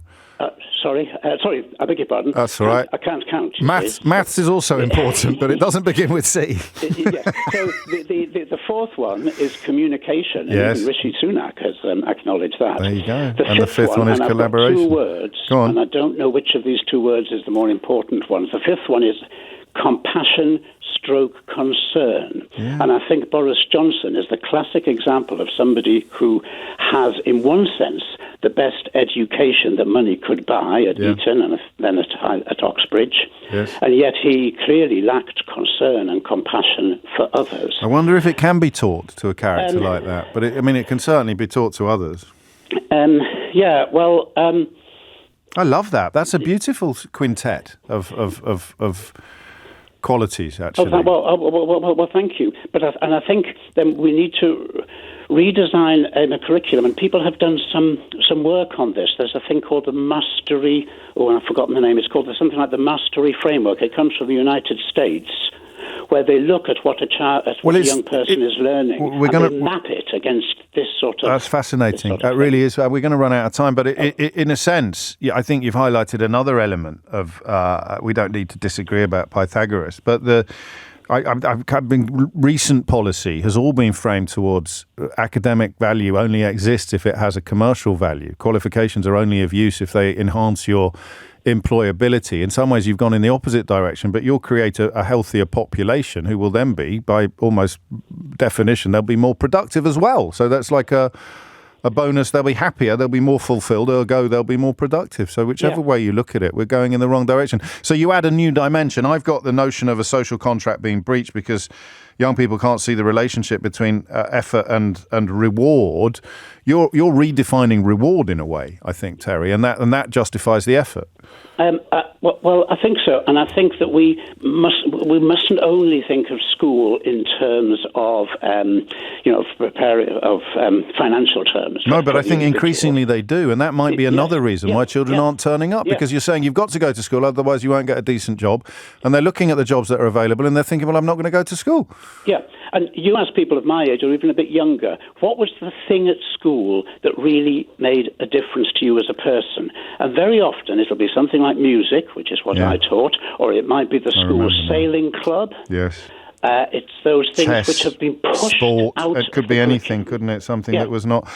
Terry, you're a star. I always love talking to you. I shall remember those 5 C's. But before you go, is it minus B plus or minus the square root of 4AC over 2A? Correct. Actually, it was minus B plus or minus the square root of B squared minus 4AC all over 2A. And you see, why is there a bit of my brain uselessly remembering that from 1966? All I can say with confidence, Terry, is that only one of us understood it. And it wasn't me. Thomas Watts is here now with your headlines. James O'Brien on LBC. James O'Brien on LBC. It is 26 minutes to 12 and you're listening to James O'Brien on LBC, where I'm wondering why your child is missing so much school. Okay, and any answers at all to that? Because it is going to be a lot more nuanced than the headlines allow. Well, some of the headlines allow. Some people handling it responsibly. Times do a decent job, actually. In the Telegraph, The Guardian has it under this: Labour and Tories set out rival plans to cut school absences, anxiety, all manner of issues, post-COVID paranoia almost. But also, my pet theory is that it is increasingly difficult, and Terry helped me make this point. What a star he is. It's increasingly difficult to explain to children why it's important. Here's a great point from Helen, who's in Bewdley, hopefully not underwater, Helen. £15 per hour for a junior doctor. They might be witnessing the dumbing down of salaries warranted by graduates. They might quite rightly be considering the fact that they'll be better paid in adulthood by undertaking a trade. And so the acquisition of high academic grades is not as important to them as it would have been to older generations. That's another element to it as well. Why do I need to study physics? Why do I need to work hard at school? I'm never going to be able to buy a home. It's quite bleak, isn't it? And also, I would throw into the mix the fact that we seem at the moment, at this stage in the cycle of British history, to reward liars and cheats with the biggest prizes, the greatest baubles. Look at who have been put into the House of Lords recently. the man that presided over vote leave when it was breaking electoral law, the man who has been sharing the most misogynistic and vile opinions regarding Carol Vorderman. Who else has been put into that? I mean, some of the most ridiculous human beings ever to draw breath in this country been put in the House of Lords in the last 13 years. So why? Where's that relationship between hard work and reward? I don't see it, so why do the hard work? Toby's in Wandsworth. Toby, what would you like to say? Hi, James. I never call phone-ins, but weirdly I was listening to you in the car on my way I get everyone in the end. Everyone in the end, Toby, so don't feel bad. Funnily enough, the last time I called you was about 10 years ago, and it was about coincidences. And today I was listening to you in the car, driving to try and convince my son, he's at his mum's, that he needs to go into school to do his mock exam today. And I just thought I have to call because, he's going through all that. Is he? He's going through, he can't see the point in it. He's on the internet, reads these Reddit forums about anti-work and all the work. Oh, I don't know. No, don't gloss over that. I don't know about that. What does that mean? Well, anti-work is a big Reddit forum where people post horror stories about their work, where they say, why don't we all get a free basic income? Okay. Which is another story entirely. Yes. And the more I tell him that most of these people are firstly based in America, where work laws are much less strict, and second of all, people are happy in their jobs, also don't post on the internet, but it doesn't matter, these stories are there. And there are some powerful cases to be made for a universal basic income as well, actually. And probably in his lifetime, if not in ours, I think it probably will come to pass. But none of that helps you in the moment, does it? It does not. And he, as you say, how can you force a child? You can't force a child. It's impossible unless you use physical strength, but you can't when they're 17. No. And even when they're younger, you can't really, because it doesn't work like that. Nor would you particularly want to be sort of dragging them around by their earlobes. You want them to choose themselves. You want to find a way to convince them, but they don't seem to be listening. So he doesn't see the point in studying. Is it that simple? Is it that straightforward? Yeah. He also seems to believe that he's convinced himself that revision and homework are conspiracies. Okay. I like the sound of the kid. I mean, he's clearly not short of imagination. No. He's a bright kid. Yes. He says if teachers aren't able to teach me in school, then they're not doing their job properly. So he shouldn't need to study anything at home. He should come out of class by a sort of form of intellectual osmosis. His brain should be full of all the knowledge that he needs. Exactly. He has half a point, doesn't he? Consolidation. Well, yes, but you've got to consolidate. Of course you do. Try telling him this. And he goes, yes, there's half a point. There's a half point to everything. Yes. And he manages to convince himself of all of this. Blimey. Are you worried? Yeah, really worried. Yeah. Really worried, because it's his mocks now, it's his A-levels in a few months. He may well just do this. So he's convinced himself he's ill this morning. He may well be slightly ill, and it may well have been brought on by mental health issues, which I think absolutely were caused by the pandemic and by all sorts of other things that are going on. And the kids got out of practice at going to school regularly. And it's a great shame. But also, yes, there is all that stuff that isn't on the curriculum anymore. The fun stuff seems to have been forgotten about, as your last caller was saying, which is such a huge shame. Do you think it will pass? Do you think this cohort that was caught up in COVID in such an unpleasant and unfair way is unrepresentative? I don't know if you've got younger children, whether or not it is the sort of 13 to 18-year-olds that are in this catchment as opposed to the 7 to 13-year-olds.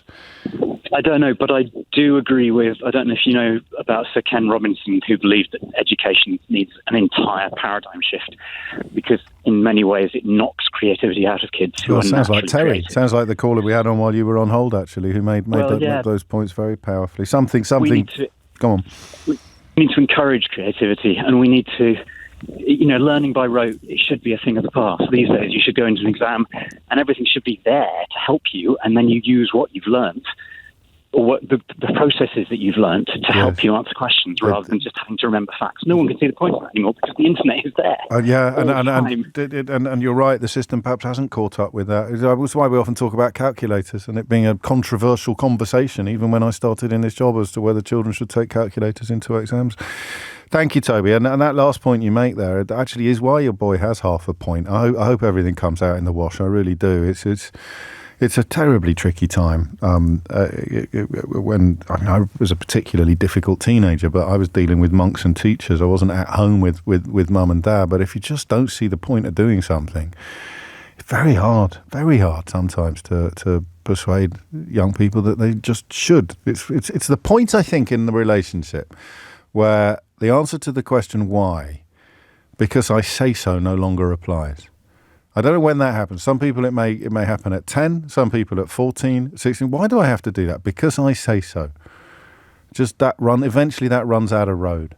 Julia's on the Isle of Man. Julia, what would you like to say? Hi. Yeah, I've got a 14-year-old son, and he doesn't miss a lot of school, but I have that question all the time. Yeah. And I think... Why should I? What's the point? What's the point? Yeah, coming back from school, and as soon as he goes to school, he comes home and he's moody and he's angry because he probably feels he's not doing really well either, because we're still trying to squeeze kids into boxes. And, he's coming home going, well, why should I study geography? Why do I need to do that? I'm just about to go and fetch him from his religious studies mock exam. Like, why do I need to do that? So I think the system needs to change and it needs to become more relevant. But with him also, when we were kids, if you had a bad influence friend, your parents knew who they were. But now and I know certainly me, I'm competing with the likes of, I'm sorry to say this name, but Andrew Tate. Oh dear, and I'm sorry. That is a huge influence because he is, people like him are saying, you need to study my university because that's relevant to the modern age. You too can grow up to be an alleged sex trafficker if only you follow these pointers and. And P.S. that's a conspiracy. But I think hopefully my son's getting out the other side. But it is his voice, and I get his emails. I start every day with Andrew Tate and me because I want to know what my kid is consuming. And it is around that. It's about hard work, etc. But traditional schooling is rubbish. So when you're competing with those influence, and it's not just him, There's no, I know, and we shouldn't actually dismiss him just because he's so unpleasant. If he's influential, he's significant, isn't he? Or he's relevant. But you then struggle, and this is where the conversation has gone. We struggle, our generation, to point at the proof that doing things the traditionally correct way is worth doing, because you can't say property ownership, you can't say good job, you can't point at the things that my dad could point at when he was trying to persuade me to work a bit harder at school. No, and my son is he's frustrated because actually he's constantly working on his billion pound idea. Right. To create, which is great. We do encourage that, but he gets frustrated and he resents it because he thinks he should be earning $1 million. He's going to be a millionaire or billionaire by the time he's 16. I said, give it till 18. Yeah. Give yourself a break. Give yourself a break. Expectations. Yes. But, school competes with that. So he doesn't have time. He doesn't have time to think about it. So what we do say is, I do say to him, the system isn't up to, the system doesn't work anymore, but it's the only system we have.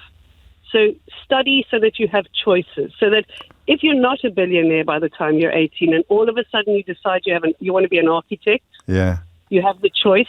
Choices is a great word. Choices is strong.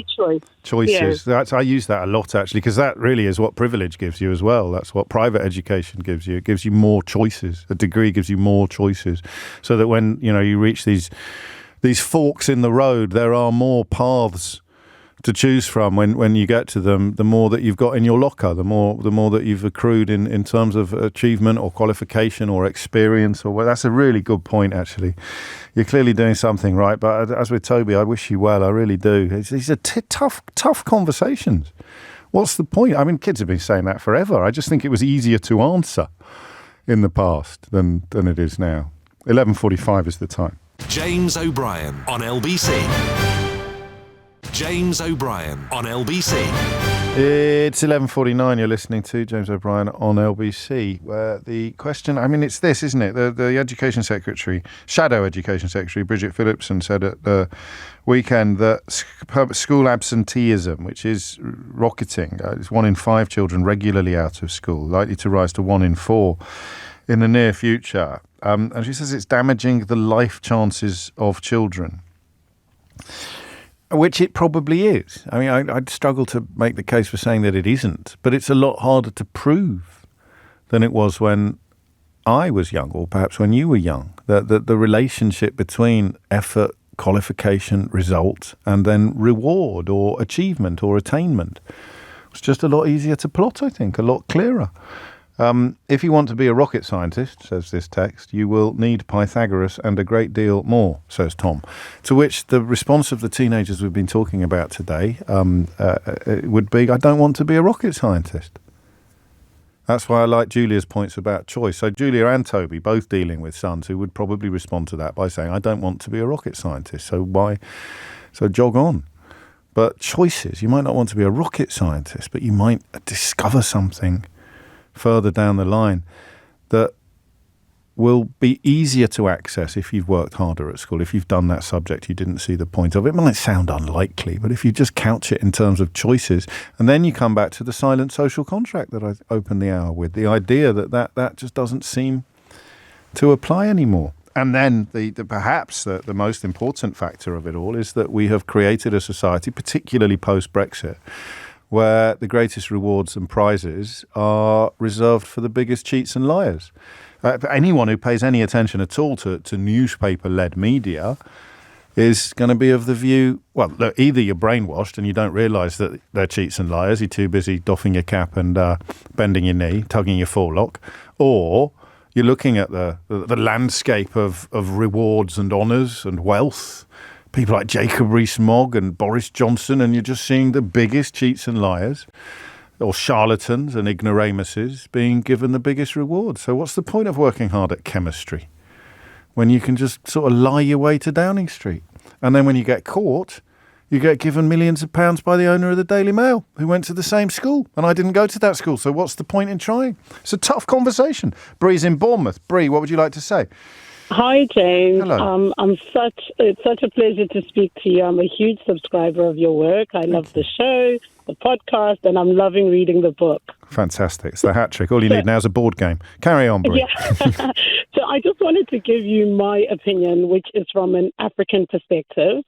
I am from the developing world, or the third world, or as DJ T lovingly calls poo hole country, yes, where all that is drummed into us from the second we enter the schooling system, if we're privileged enough to go to school, is that you need to go to school to get an education, as that is the key to success. And success being that the road from your cradle to the grave will be a lot more comfortable and easier. And please don't shoot me for this, but in my opinion, in the 28 years that I lived here, I found it from the time I came here in kind of 1998, it was a trend where, it was the era where if you're 16, you fell pregnant, you got a council house, and you just got money off the top. Yeah, but that was a world portrayed in right-wing newspapers that wasn't supported by any statistical evidence whatsoever. Oh, right. Okay, so I'm wrong there. But yes, very, very wrong.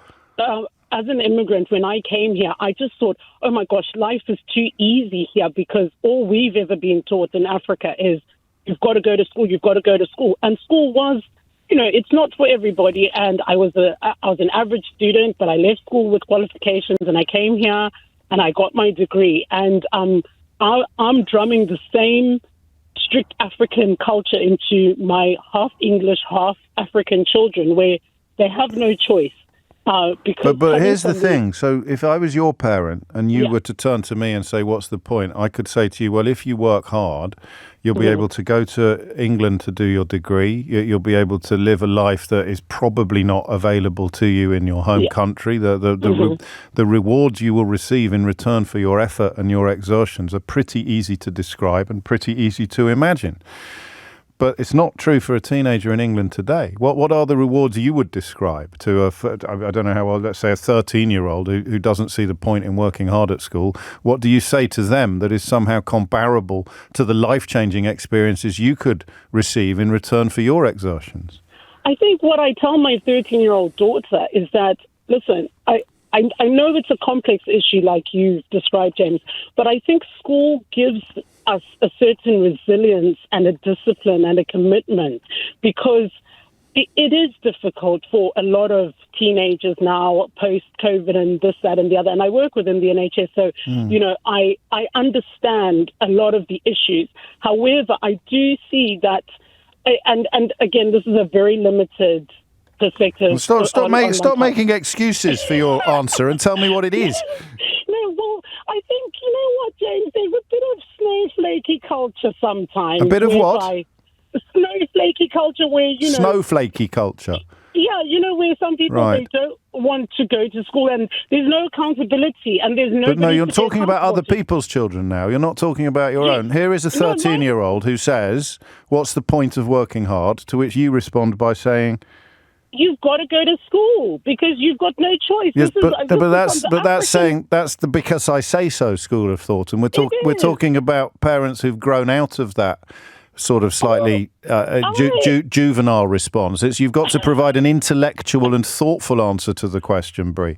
Well, my answer evidence-based, ideally. Okay. Well, you see, I'm African, and we don't do evidence. Well, that's. I mean, if someone else said that, it would actually be racist. So we'll gloss over that quite quickly. In answer to the question, why should I work hard at school, or even why should I go to school? What's your intelligent, thoughtful, evidence-based answer to that question for a kid who can't see the point? Because to me, you can gain some skills which will help you later on in life to be able to be employable or to start your own business or to... Well, what skills? Whatever skills you may want to, to but I want to start... I know what I want to do. I don't need chemistry to open a storage warehouse or to become an accountant or whatever it may be. But that chemistry, like you described earlier, James... No, you can't use my arguments because you think I'm snowflakey. You have to use your argument. No. You said earlier in the show that although you didn't like Pythagoras' theorem or chemistry or what have you, you say to your children that, listen, you still need to flex those muscles but I'm wrong. In your brain. But I'm wrong. But you're not wrong. Well, I think I am wrong. No, I think you're right. Okay, so where will I be able to use Pythagoras when I set up my own business? Well, you'll just know it if it comes up in what a is it? quiz. What is it? Well, is it the square roots is equal to the sum of the something on the other two sides? I don't know Pythagoras. But so you didn't need it then, Mum? No. Why do I? No, but it is good for you. Well, then why didn't you do it? Why didn't you work harder? You can't even remember it. Well, I've got a degree and I've got a job and I contribute to society. I didn't ask for your autobiography. I asked for you to tell me why Pythagoras is worth studying. Well, I don't know, James. No, well, exactly. So let's just recap over the conversation, okay? We can be confident that the depiction of 16-year-old girls all going out to get pregnant to get a council house is evidence that you never did critical thinking or media studies at school. Okay. And your use of the word snowflake suggests that even 20, 30 years later, you're still getting your ideas from very ignorant, non-evidence-based right-wing journalism, because that's the only place in which that word is ever treated with any credence. And finally, your insistence that you need to study things like Pythagoras is somewhat undermined by the fact that you don't know what it is. James, I just want to say I would like my children to go to school because everybody wants their children to go to school. Today's phone-in is about the difficulty of telling them why they should in the modern world, not in Africa 30 years ago, but in Bournemouth today. I think, in my opinion, they should go to school because school will give them that resilience, the discipline and the commitment. Resilience, discipline and commitment. What subject do you do that in? Well, just in having to deal, personal skills, interaction with other people, learning how to deal with conflict. Fine, but none of that's on the curriculum. Is it? Well, and that might be the point. Maybe we should be paying a little bit more attention to stuff that is not actually traditionally on the curriculum. But that's kind of the point the children are making when they say, what's the point of studying Pythagoras? Thank you, Bree. Thank you for the kind words. I hope you continue to enjoy How They Broke Britain. I sense that whether it's a medical programme, it might have been prescribed, let alone gifted. It's coming up to 12 noon. All right, I've got a completely crazy idea for the next hour, based entirely upon a nightmare that I had before I got to work this morning. Stay tuned to find out whether it works. James O'Brien on LBC. 3 minutes after 12 is the time. So you may consider the next conversation to be ridiculous because you have already visited the places that I'm about to describe. You may consider it to be fascinating because you haven't visited the places that I describe. Or you may consider it to be completely compelling because you have visited the places that I'm about to describe and you share my sense of absolute wonder that you hadn't noticed before how much the world had changed. Okay? I just underpin that with the fact that I have on a couple of occasions been invited to do Celebrity Hunted, that program where people kind of have to evade pursuit. And I've always thought, on one level, at first glance, I'd probably be quite good at it. And then the more I've thought about it, the more I've wondered whether I actually would. And I think now that 2 hours have passed, or 3 hours have passed since I had this experience, I'm back to thinking I would actually be quite good at it, even though in the moment I panicked. And the reason I panicked was because I had to get to work. But if you're on Celebrity Hunted, you don't have to get to work, do you? So anyway, here's what happened. Still the school holidays at the moment. So Mrs. O'Brien very kindly offered to drive me to the station this morning because she was going to go and walk the dog. I normally get the bus to the station. And because I saw last night that the trains were not on strike, Sadiq Khan had reached a settlement with the RMT and the mooted industrial action for this week had been postponed. Inevitably, the right-wing newspapers are furious with him about this. But they also would have been furious with him if he hadn't reached. It's almost as if they're completely corrupt and biased, isn't it? I don't know. How cross would the Daily Telegraph have been today if Sadiq Khan hadn't managed to prevent the RMT from striking this week? On a scale of 1 to 10. Yeah, that's what I thought. But he has. So now the front page story is Khan bows to unions over tube strikes. So if you're Sadiq Khan, not only do you get your surname in the headline when Rishi Sunak gets his first name, it's always Rishi this and Rishi that. God knows it was Boris the other and Boris. But if he manages to negotiate with the RMT to the point where a mooted 4-day strike is suspended just 20 minutes before it was due to start, he gets attacked. But if he hadn't managed to reach a settlement with the RMT, he would have been attacked. Just bear that in mind because it's an election year. And I just think that's quite, keep an eye on these people because they do not wish you well. Anyway, I made a mistake this morning of not checking the travel. If you're wondering why a hotshot high flyer like me doesn't get a limousine to work, the answer is Greta Thunberg and teenage daughters. So I normally get public transport into work. And I normally forget to check that everything's running on time because usually it does. And I know I'm in London, so the idea of walking out of your front door confident that a bus will be along in a minute is alien to many, many people listening to this programme. But I still live in London. There's 2 or 3 different buses I can get to the same destination, and I very rarely would wait more than 8 minutes. Some days I literally just step onto the bus as it put. Those are the best days, aren't they? The days when you see the bus coming as you come around the corner and you know you don't even have to increase your pace. You're just going to carry on walking at the same pace. The bus approaches the bus stop. You approach the bus stop from the north. The bus is coming from the south. The bus slows. The doors open. You haven't changed your pace at all. You remove your phone from your pocket and you step onto the bus and you pop your phone on the reader and you make your way. And it's as if it's choreographed. And for a brief moment, you feel like you're starring in La La Land or some beautiful Hollywood musical. Everything is perfectly calibrated. And then about 3 days a year, then you get to your destination. You walk into the tube station. You click on the reader again. You make your way down the stairs. You notice that the train is coming towards you as you come down the stairs to the platform, and you know that the train is going to, and you get on the train at the same spot so that you're near the right exit when you get to your destination, and you know that this is going to fit perfectly. So again, you don't change your pace, you don't quicken your pace, you don't slow down, you don't stop. The train is moving from the west, you are coming in an easterly direction, and as you get to the point where you prefer to get on the train every day, the train slows to a halt, the doors open, and without breaking stride, you step onto the tube, and you get a seat. Those at the age of, 52 next week, those are the days that I dream of. I used to dream of winning Oscars.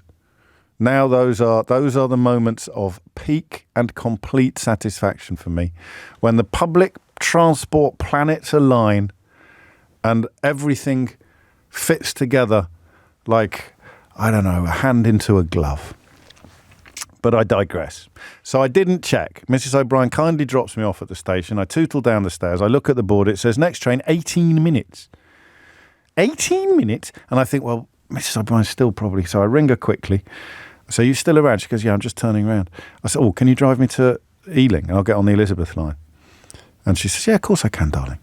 So I come back up the stairs, I get back in the car, and it's an unfamiliar route to go from that station to that station. So I use my phone, I use Waze on my phone, yeah, and put in the destination and pop it on the dashboard for her so she can see where she's going. And get to Ealing Broadway. I hop out of the car a bit early because, you know, there's one-ways and stuff like that. Thank you very much. And then I'm standing on the pavement in Ealing, and I realise that my phone is still on the dashboard of my wife's car. Well, that's fine, because I carry around a little leather credit card holder which contains a bit of ID, a few bank cards. It's got a £20 note in the back of it in case of emergency. So that doesn't... And I pat the back pocket of my jeans, and I remember that I'm not wearing the trousers I wore yesterday, and that my little card holder, my wallet, if you prefer, is in the other trousers. So I am at Ealing Broadway. My wife is driving away with my phone. I made a half-hearted effort to catch her up in the hope that she might stop at the next lights, but she's disappeared over the horizon. And I don't have any bank cards on me. And I've got to be at work in an hour and a half. Right? So when I was a kid, I would have found a call box and reversed the charges to my dad. And my dad would have fixed it. He would have rescued me. Or you could get your mum to drive to the station and pay for your ticket at the other end. But you don't know phone numbers anymore. You don't have... I mean, I could actually have phoned my mum in Kidderminster. I still know that number off by heart. And I do actually know my wife's mobile off by heart. But I don't even know if you can make reverse charge phone calls anymore. Do they still exist? I have no idea. Now, thankfully, I had £15 in the pocket of these trousers because, well, not to go into too much detail, it was on the kitchen worktop when I came down to have my breakfast this morning, and it was definitely mine. So I just slipped it into my pocket. So I could actually get from Ealing Broadway to Tottenham Court. But first of all, you have to go and speak to a human being. You can't use cash. So Ealing Broadway, thankfully, is a ticket that still has staffed ticket booths, probably because of the Elizabeth line. I know some of this detail won't be relevant to you if you're listening in Widnes or Kuala Lumpur, but the point stands, and I'll get to it eventually, I promise. I always do, even on the days when you think I never will. I interact with a human being. There's various different options. I'm pretty sure I'll be able to spot a few people for a few quid when I get to this end. Chris Moyles, actually, I bumped into Chris Moyles on the way and he's lent me 20 quid, so I'm fine, I can get home. But it suddenly occurred to me that if you actually find yourself, and it's more likely to be as a consequence of crime than of incompetence, as it was in my part, and also that break of my normal routine. So my normal routine would involve checking my pockets, tapping my phone, knowing my wallet's there. But because I was being driven to the station this morning, rather than doing it in all the usual ways, my normal routine went out of the window. Do you know, you can't even buy a coffee here at LBC Towers with cash. I had to ask someone to... I said, if I give you £1.20, will you buy me a double espresso on your card? Because they won't take cash over the counter. I mean, just the whole world. If you've lost your phone and your bank cards, the whole world is against you. It's like it's a bit like the Truman Show, but in a negative way. They're sending these constant obstacles for you to overcome. So I suddenly realised... I do not sound like Susan Hall, Andy. This was entirely my own fault. I was not a victim of any crime whatsoever, mythical or otherwise. And so what happens? Because you can't, Kate in Cornwall's been in touch already to say, try finding a phone box. And she's right. So If you find yourself unexpectedly phoneless and cardless, and you don't have any cash, this is a crucial point, because if I hadn't had that 15 quid in my pocket, I would have had to get in a black cab to Leicester Square without telling him, unless it was one of those happy occasions where they recognise me. But most people can't take that risk or hope for that outcome.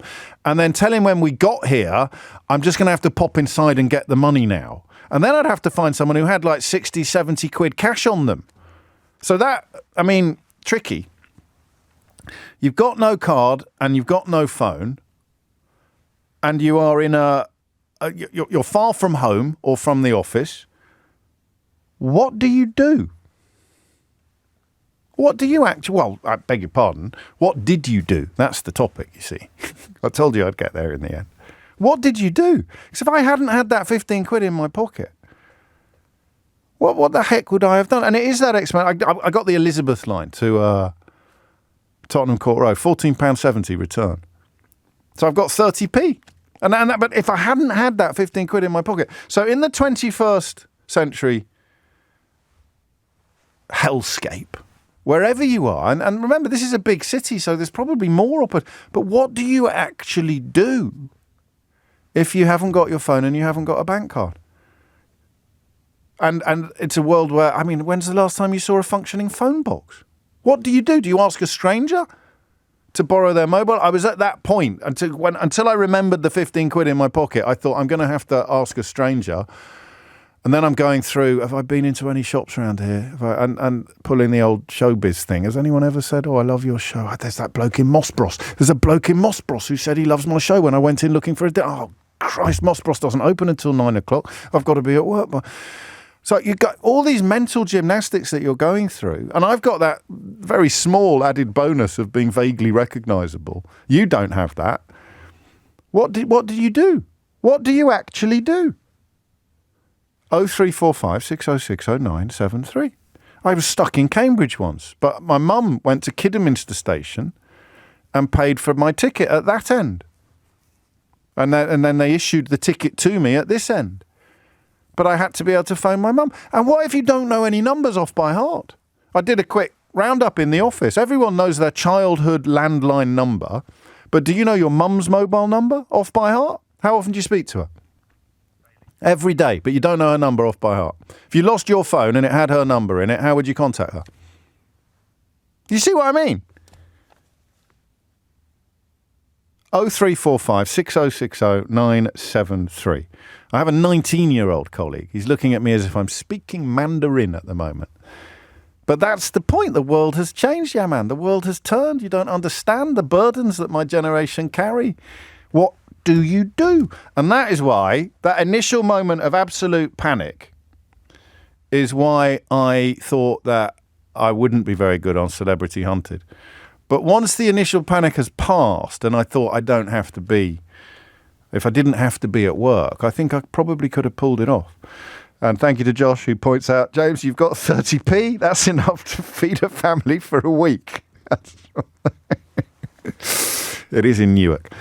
So 16 after 12 is the time. What did you do? What can you do? What do you do? 0345 6060 973. And who got more stuck than me? What's the most stuck you've ever been? You're standing there, because I had that little moment of, I'm going to miss work and I'm not going to be able to phone work to tell them that I'm going to miss work. What am I going to do? Yeah. Hit the numbers now. You will get through. James O'Brien on LBC. James O'Brien on LBC. 90 minutes after 12. I don't want to turn into one of those old fogies who says things like, oh, well, the technology is supposed to make life easier, but it's actually made things more complicated. We've all been there. We've all been at a self-checkout till in the supermarket and thought, God, life was much easier when you could actually deal with a human being. But if you find yourself without all of your means of paying for things, then what can you do? Alex says, this is my top anxiety dream. Consequently, I've taught my daughter a song I made up of my mobile number. I'd started doing this when she was 3. She's 11 now and can still sing it. It's a small way of knowing that she has a hope in hell of getting in touch with me if she's stuck in the real world without a phone. But then she'd have to you'd have to go up to some. Actually, one of my children was on a bus that broke down. It was her first bus trip on her own in preparation for going to big school, and it broke down, and she didn't have a phone. We were waiting for her at the other end. So she went into a bookshop. It's another good reason why bookshops. And asked if she could use the phone to ring us. So you can do it. But Kay tells us all the phones in our local phone boxes have been replaced by defibrillator units. I'm not going to fall into that trap, Kay. I'm not going to start slagging off defibrillator units and end up in tomorrow's Daily Mail. I'm a big fan of defibrillator units. But what do you do in 2024 if you have neither phone nor bank card? And you're far from home, and it's 8 o'clock in the morning. Steve's in Walthamstow. Steve, what have you got? Oh, hello. Hi. Hi, Steve. Hello? Hello, Steve. Hi. What have you got? Hello. Can you hear me? Yes. I had a very, very interesting afternoon on Friday. I'm someone who I'm a handy person, and I was basically doing some decorating and also clearing some wood. So I rented something called a zip van, which you need your phone to actually operate, basically, to open it and shut it. Yes, I'm familiar with that. Yeah, so basically, while I was loading all this wood in the van, I very stupidly hooked my jacket up on the gate, but I was going past it all the time. But of course, I went into the house, came out, jacket gone. So my phone, cards, everything gone. Was it a nice jacket? No, it was really, oh, sorry, I shouldn't say that. Hello? Yeah, carry on. Okay. Steve just anyway, swore. So Steve, I'm just going to put you on pause for a minute and talk to everyone else. So this is a bit of a risk, this topic, right? I just want you to be aware of the fact that I take these risks on your behalf, okay? We just had to dump Steve because he swore. We're going to give him another go, but this is why you don't get nice things, you see. This could be the last big risk of 2024, and it's only the 8th day. Back to Steve. So anyway, they nicked your lovely jacket, and that meant you had no phone, no cards, and an open zip van. Yes. Carry on. Anyway, so I was able to do one trip in the van to take stuff away. I came back, and then basically the van went out. Now the phone line's gone. Now that she hello. Can you hear me? No, I can't. This is it. Right, I'm sticking with it. It's 23 after 12. Verdict so far. Should have talked about parking tickets. Sarah's in Guildford. Sarah, what would you like to say? I did this. I drove 20 miles to do some shopping. I got there and I had nothing. No card, no phone, all at home. So what I did... Yeah, but you've got a car? Yeah, I've got a car. Well, crikey, this is a completely different proposition. I was on foot. I had nothing. Okay, but by that time, I was on foot. Yeah, but you could have gone back to your car and got in it. Yes, and then what? Driven 20 miles home? Yes. And then gone 20... No. All right, carry on. No, I wasn't going to do that. I was thinking of the environment. So I marched into a branch of my bank and I said, I am who I am and I can prove it and I want £500. How did you prove it? How did you prove it? Well, they ask your name, they ask your address, they ask for the registered telephone number they have for you, they ask you of any regular direct debits that only... And this was at 8 o'clock in the morning, was it? Oh, no, not at 8 o'clock. Well, there you go, you see. There you go. I've got to get to work. I'm on the radio at 10 o'clock. And they gave you give them name, address, phone number over the counter, and they'll give you... I don't even know what my bank is because it's an internet bank. Oh, what branch do you go into if you've got a first... I could go to a Santander. What time do they open, Sarah? I don't know. I don't bank with Santander. You're the expert.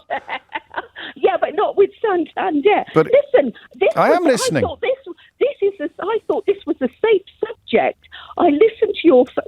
You heard him swear if you were on hold, did you? I did. I thought that was very bad.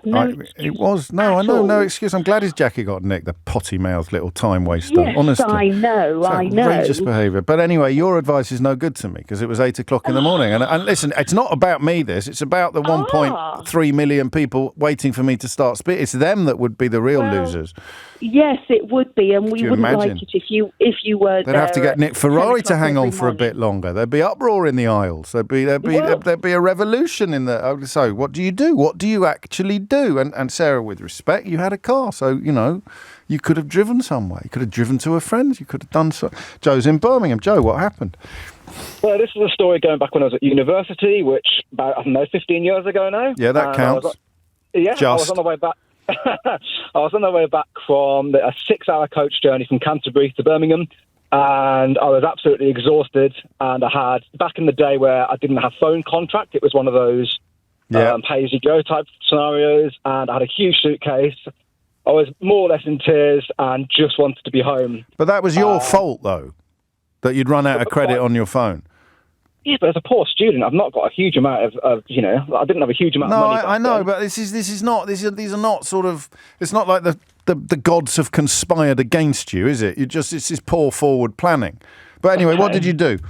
So I ended up going to a phone box. I had no cash on me, but I had a stroke of genius, and I thought, hang on a minute, I've got one of those little trolley keyring token things. What? And I thought, well, that's the same size as a pound coin, right? The things that you put into a trolley. So I thought, well, this might work. So I put it into the phone box, and it registered it as a pound, and I was able to use that to call my dad. And Dad to the rescue. So that involves a working phone box, and you had a sort of fake quid in your pocket. So again, this is not nothing. To answer your question, what would I do in today's world? I'd probably just walk home and give up. But I couldn't. I can't walk from Ealing to Leicester Square in time to be on air at 10. Well, maybe I could. How long would that take to? Anyway, I digress. Thank you. No one yet has suffered as violently and as viciously as I do, and the bank's open about 9:30, so that's no good. That's no good, is it? 0345 6060 973. What can you do? What do you do in the modern world? So we're going to wipe out the phone boxes now. There are no phone boxes. That was 15 years ago. There are no phone boxes. Is there any public phones anywhere? Lots of places don't take cash, so even if you've got... Anyway, Martin's in Bristol. Martin, what have you got? Hi, James. I love the show. So pressure's on, Martin. This is not going well, mate, so it's all on you now.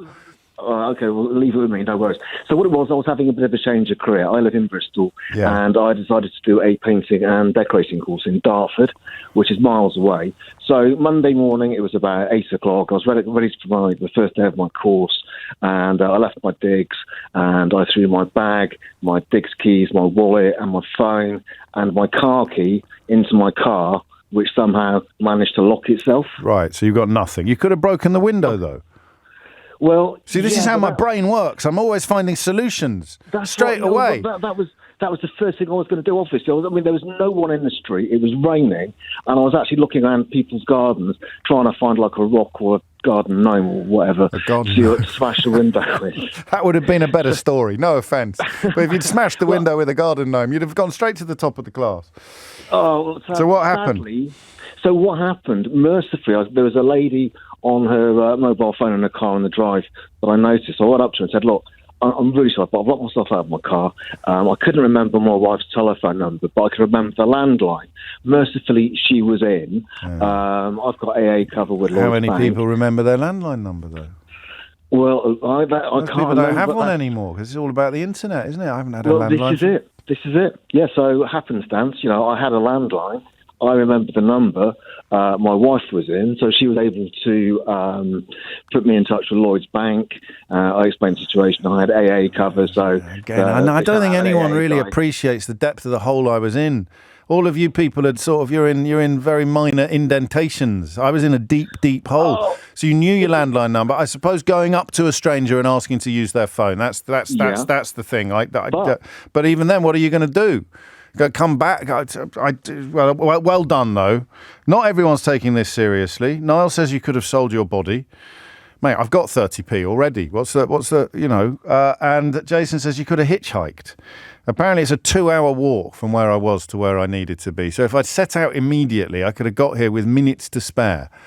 But I'd have been freezing cold and in a state of high dust. And everyone would be ringing me to find out where I was, and my wife would be answering the phone and saying, I don't know. I dropped him off 2 hours ago. No one knows where he is. And I thought he'd be at work by now. He could be, crikey, he'd be introducing... It's 12:30. Amelia Cox has your headlines. James O'Brien on LBC. James O'Brien on LBC. 33 minutes after 12 is the time. If you are in London, you may have seen some buses. The sentence isn't finished. All right, don't worry. You may have seen some buses with my face on the side. There's some rather nice buses advertising LBC, and some of them feature me and Nick and Sheila and Andrew, I think, is it? Anyway, I'm definitely there. I don't really notice anyone else. So would that work? Could you say to a bus driver, That's me, that. See, come here. But first of all, you're not going to get a bus. Do you think bus drivers know what adverts they're carrying on the side of their bus? I had a message off a family member of someone working on the production team. He turned the radio on about 10 minutes ago and said, I've got no idea what you guys are talking about this hour. I've set myself the challenge of getting to 1 o'clock without him knowing. So this is niche radio. You're in the in crowd. You know what we're talking about. If you're just tuned in, you've got no idea what we're talking about at the moment. Could you use the fact that your face is on the side of a bus as proof of identity to get a free bus ride? Apparently, you can tell bus drivers that you are unable to pay, and someone has told me they're duty-bound to drive you, but I've heard loads of stories of bus drivers refusing to let people on if they haven't got the fare. So, in the 21st century, in a world without phone boxes, if you've got nothing on you and you're a long way from where you need to be, what can you do? You've got no, and I might, this is the best case ever for getting a smartwatch, isn't it? I've never thought of that. I've never fancied one before. I wear quite a nice old-fashioned watch, a clockwork watch. It's all right. It's got a battery. I don't have to wind it up, but it's not waterproof. It's quite nice. It's simple, and I really like it. And I've always resisted the urge to get a smartwatch, but this is a pretty good reason to get it, because if you've got a smartwatch, you're never going to be where I found myself this morning, the situation that I found myself in this morning. And I don't know. I don't know the car. Lots of you have had it with car related issues. You've locked yourself out of the car. I wouldn't be panicking as much if I'd locked myself out of the car. It's not quite the same. You are alone. You're alone in the world with nothing in your pockets. That's the point. You don't have a car. You're not. If you've got a car, whether you've got the key for it or not, you're not alone in the world. You're alone in the world with nothing in your pockets, and you're miles away from where you need to be. What do you do? 0345 6060 973. Bus drivers do have a duty of care, so they could give a promise to pay. Yeah, but would they? Hello, I'm terribly sorry. I've come to work by mistake. Too much Withnell and I. What can you do? 12:36 is the time. Yasmin's in Leicester. Yasmin, what would you like to say?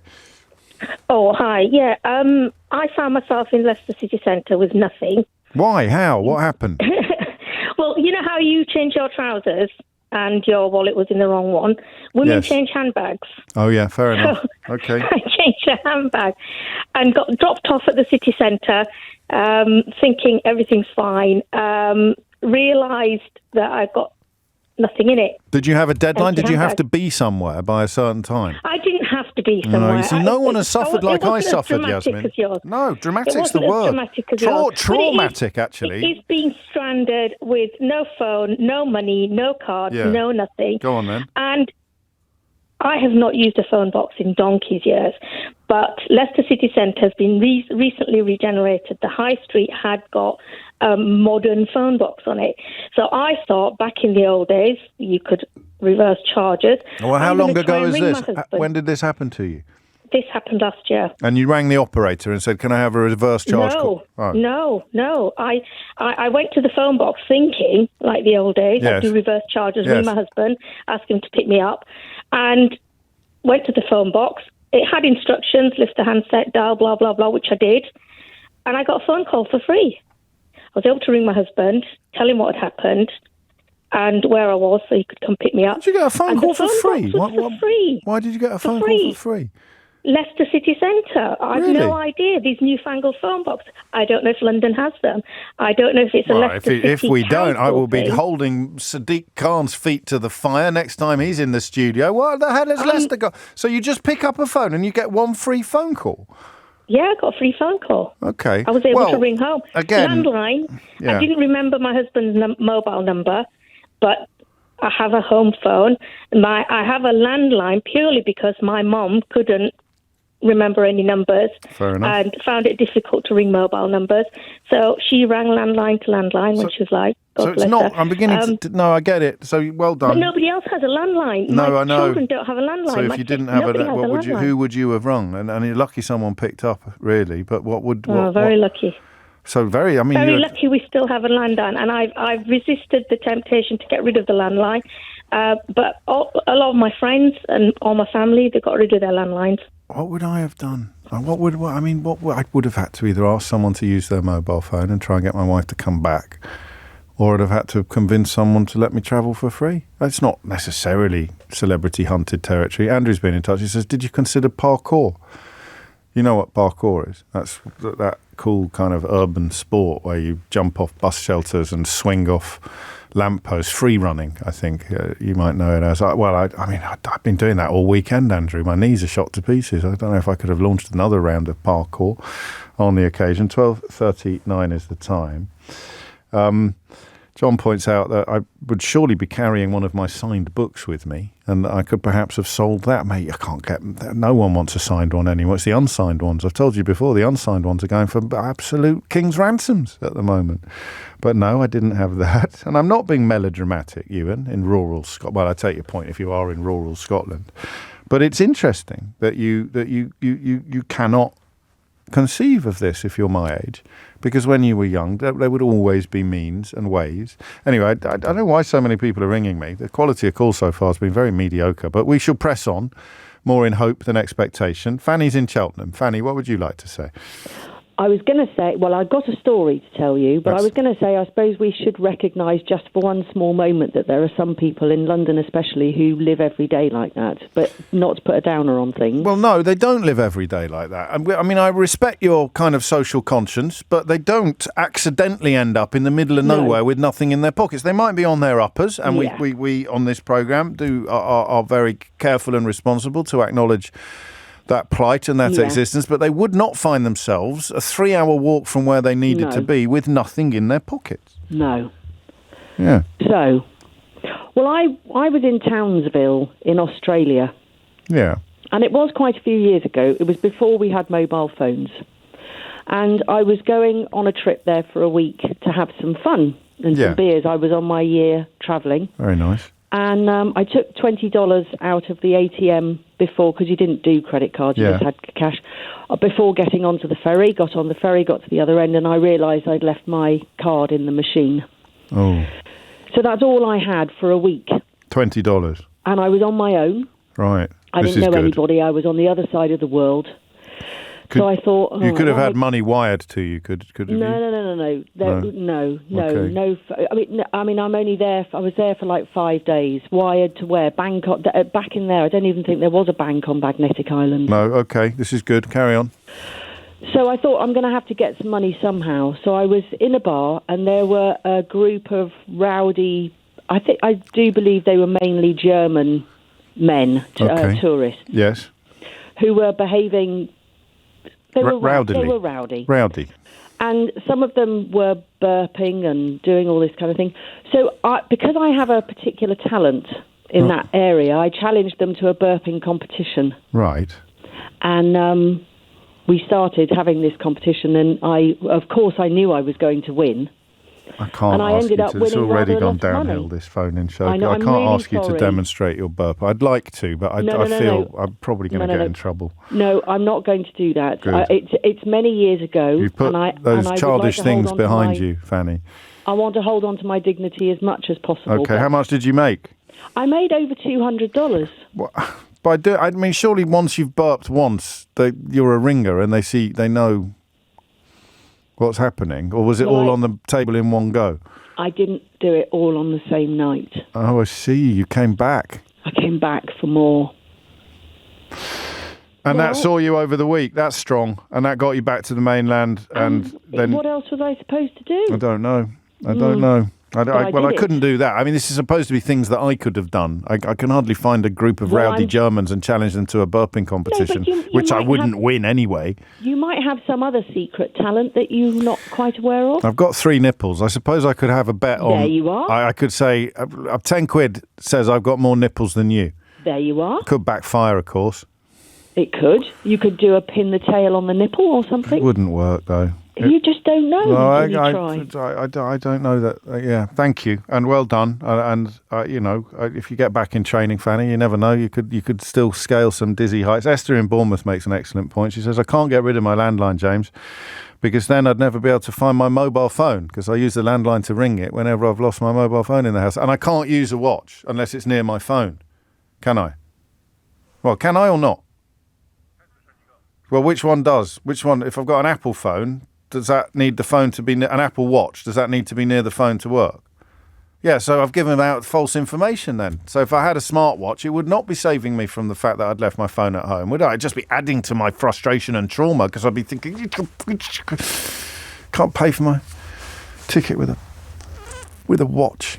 Anyway, I mean, happily, I was a very brave soldier, and I got through it all. But I still don't know what I still don't know what you do. What if I was in the countryside by accident and you have nothing in your pockets? What do you actually do?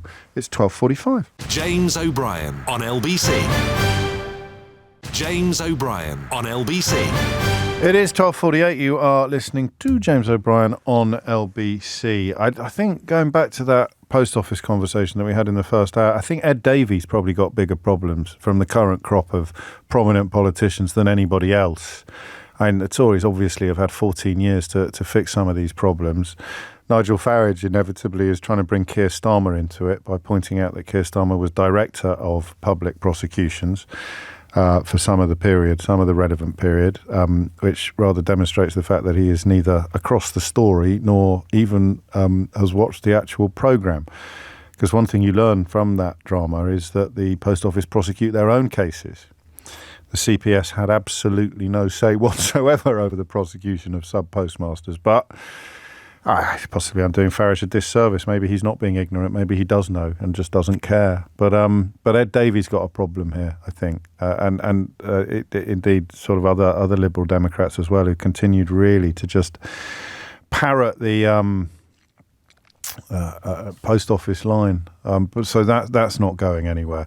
You can use some Apple Watches to pay. If you've got your cards loaded on them, you can use them to pay. So that is a good reason to do it. And even on the really top of the range ones, you can even make phone calls from them if you haven't got your phone with you. So it's not just a satellite of your phone, it's a self-contained item of technology. I quite like this. I was once, this isn't signed, and perhaps you'll be able to work out why. I was once arrested erroneously. Yeah. Everyone's erroneously. I was released without charge, but they'd taken me to a police station miles away from where I lived. And when they let me go, they just turfed me out, and I had nothing. I got to the end of the road before thinking to myself, hang on, I'm 14. Surely this isn't allowed. So I went back into the station and made the case that they had a duty of care, and then they begrudgingly drove me home. I've no idea how I would have got back otherwise. And then Google Pay on a watch doesn't need the phone. So it's all there. 12:50 is the time. Kerry's in Crowthorne. Kerry, what would you like to say? So this was a situation with my parents who are in their mid-80s. They flew over with me to Ravenna and Tilly to watch me run a marathon. Crikey. They decided to stay on an extra day. So I flew back to London. They decided they'd go on a nostalgic train trip over to the coast. I can't remember. I think it's somewhere near Rimini. Oh, yeah. So they got on the train, and I think during the journey, my father realised that he no longer had his wallet in his pocket. So that contained all his money, because he's so old-fashioned, he still carries around a lot of cash. Right. And his cards, fortunately not his passport. Okay. So it's not quite as tough as I had it in Ealing Broadway this morning, Kerry. Well, no, I think it was Central London. Central London, in a country that I speak the language of. I don't think your parents were suffering at all in these difficult circumstances. Well, anyway, carry on. Absolutely no Italian bar. Obviously, get me a beer, get me a coffee. You know, that was the limit of it. But my mother said to my father, what are we going to do? I need the loo. He got to the other end, got off the train. He didn't even have a penny, but I had to go. I don't know if it cost a penny. Had no money to be able to go to the toilet. So my poor mother said to me, I just had to crouch behind the platform. Oh. But every day, 80s. Get back on the train and go back to Ravenna, whereby they enlisted the help of local policemen. But, of course, they were in Ravenna they don't speak very much English there in particular. And so I called when I got the message when I landed in London, and was very fortunate because I got hold of the woman who I had rented the Airbnb from. And out of the kindness of her heart, she said she would go immediately to pick up my parents from the station with €100, of which, of course, you know, my father's going to pay back. But how trusting, how lovely of somebody, a complete stranger.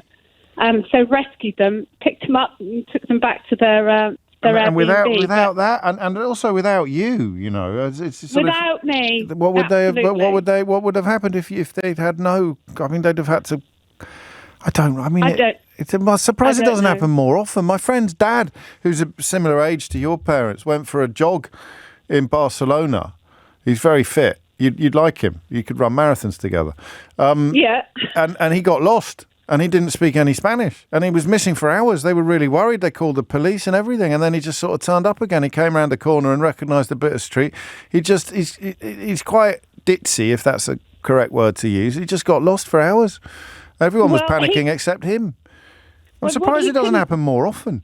I know. Well, I think, I'm not saying in Italy, because of course happens everywhere, but he had no, couldn't remember anyone going to his pocket. And my mother continually goes on at him because he's old-fashioned, puts it in his back pocket of his trousers. Apart from when they were getting on the train, this really nice couple helped them get on the train. Oh, well, there it is. That's exactly what it would have been. Has he learned his lesson, or does he still keep his money in his back pocket? No, he still keeps it in his back pocket. There you go. Because habits die hard. They do. Indeed, they do. Thank you, Gary. Cecilia is in Cobham. Cecilia, what's your story? So my story takes place in another country as well. So my mum and I had gone to Athens just for a few days. Yes. And we'd had dinner in like the main market square, which was very busy. And then yes. Monastraki, I think it was. Oh, Monastiraki. Okay. Yes. Yeah. Very, very busy. Yes. And so it came to probably about 11 o'clock at night. We decided it was time to go home. And the first port of call for us was a cab. I actually have a disability, which means I can't walk very long distances comfortably. Yeah. So, cab was the first option, really the most sensible option. Unfortunately, we could not get a cab for love nor money. We stood probably for about 45 minutes trying Ubers, trying to flag one down. And both of our phones were very low on battery. Yeah, that's scary. Yeah, so we were thinking, we have no idea how we're going to get home.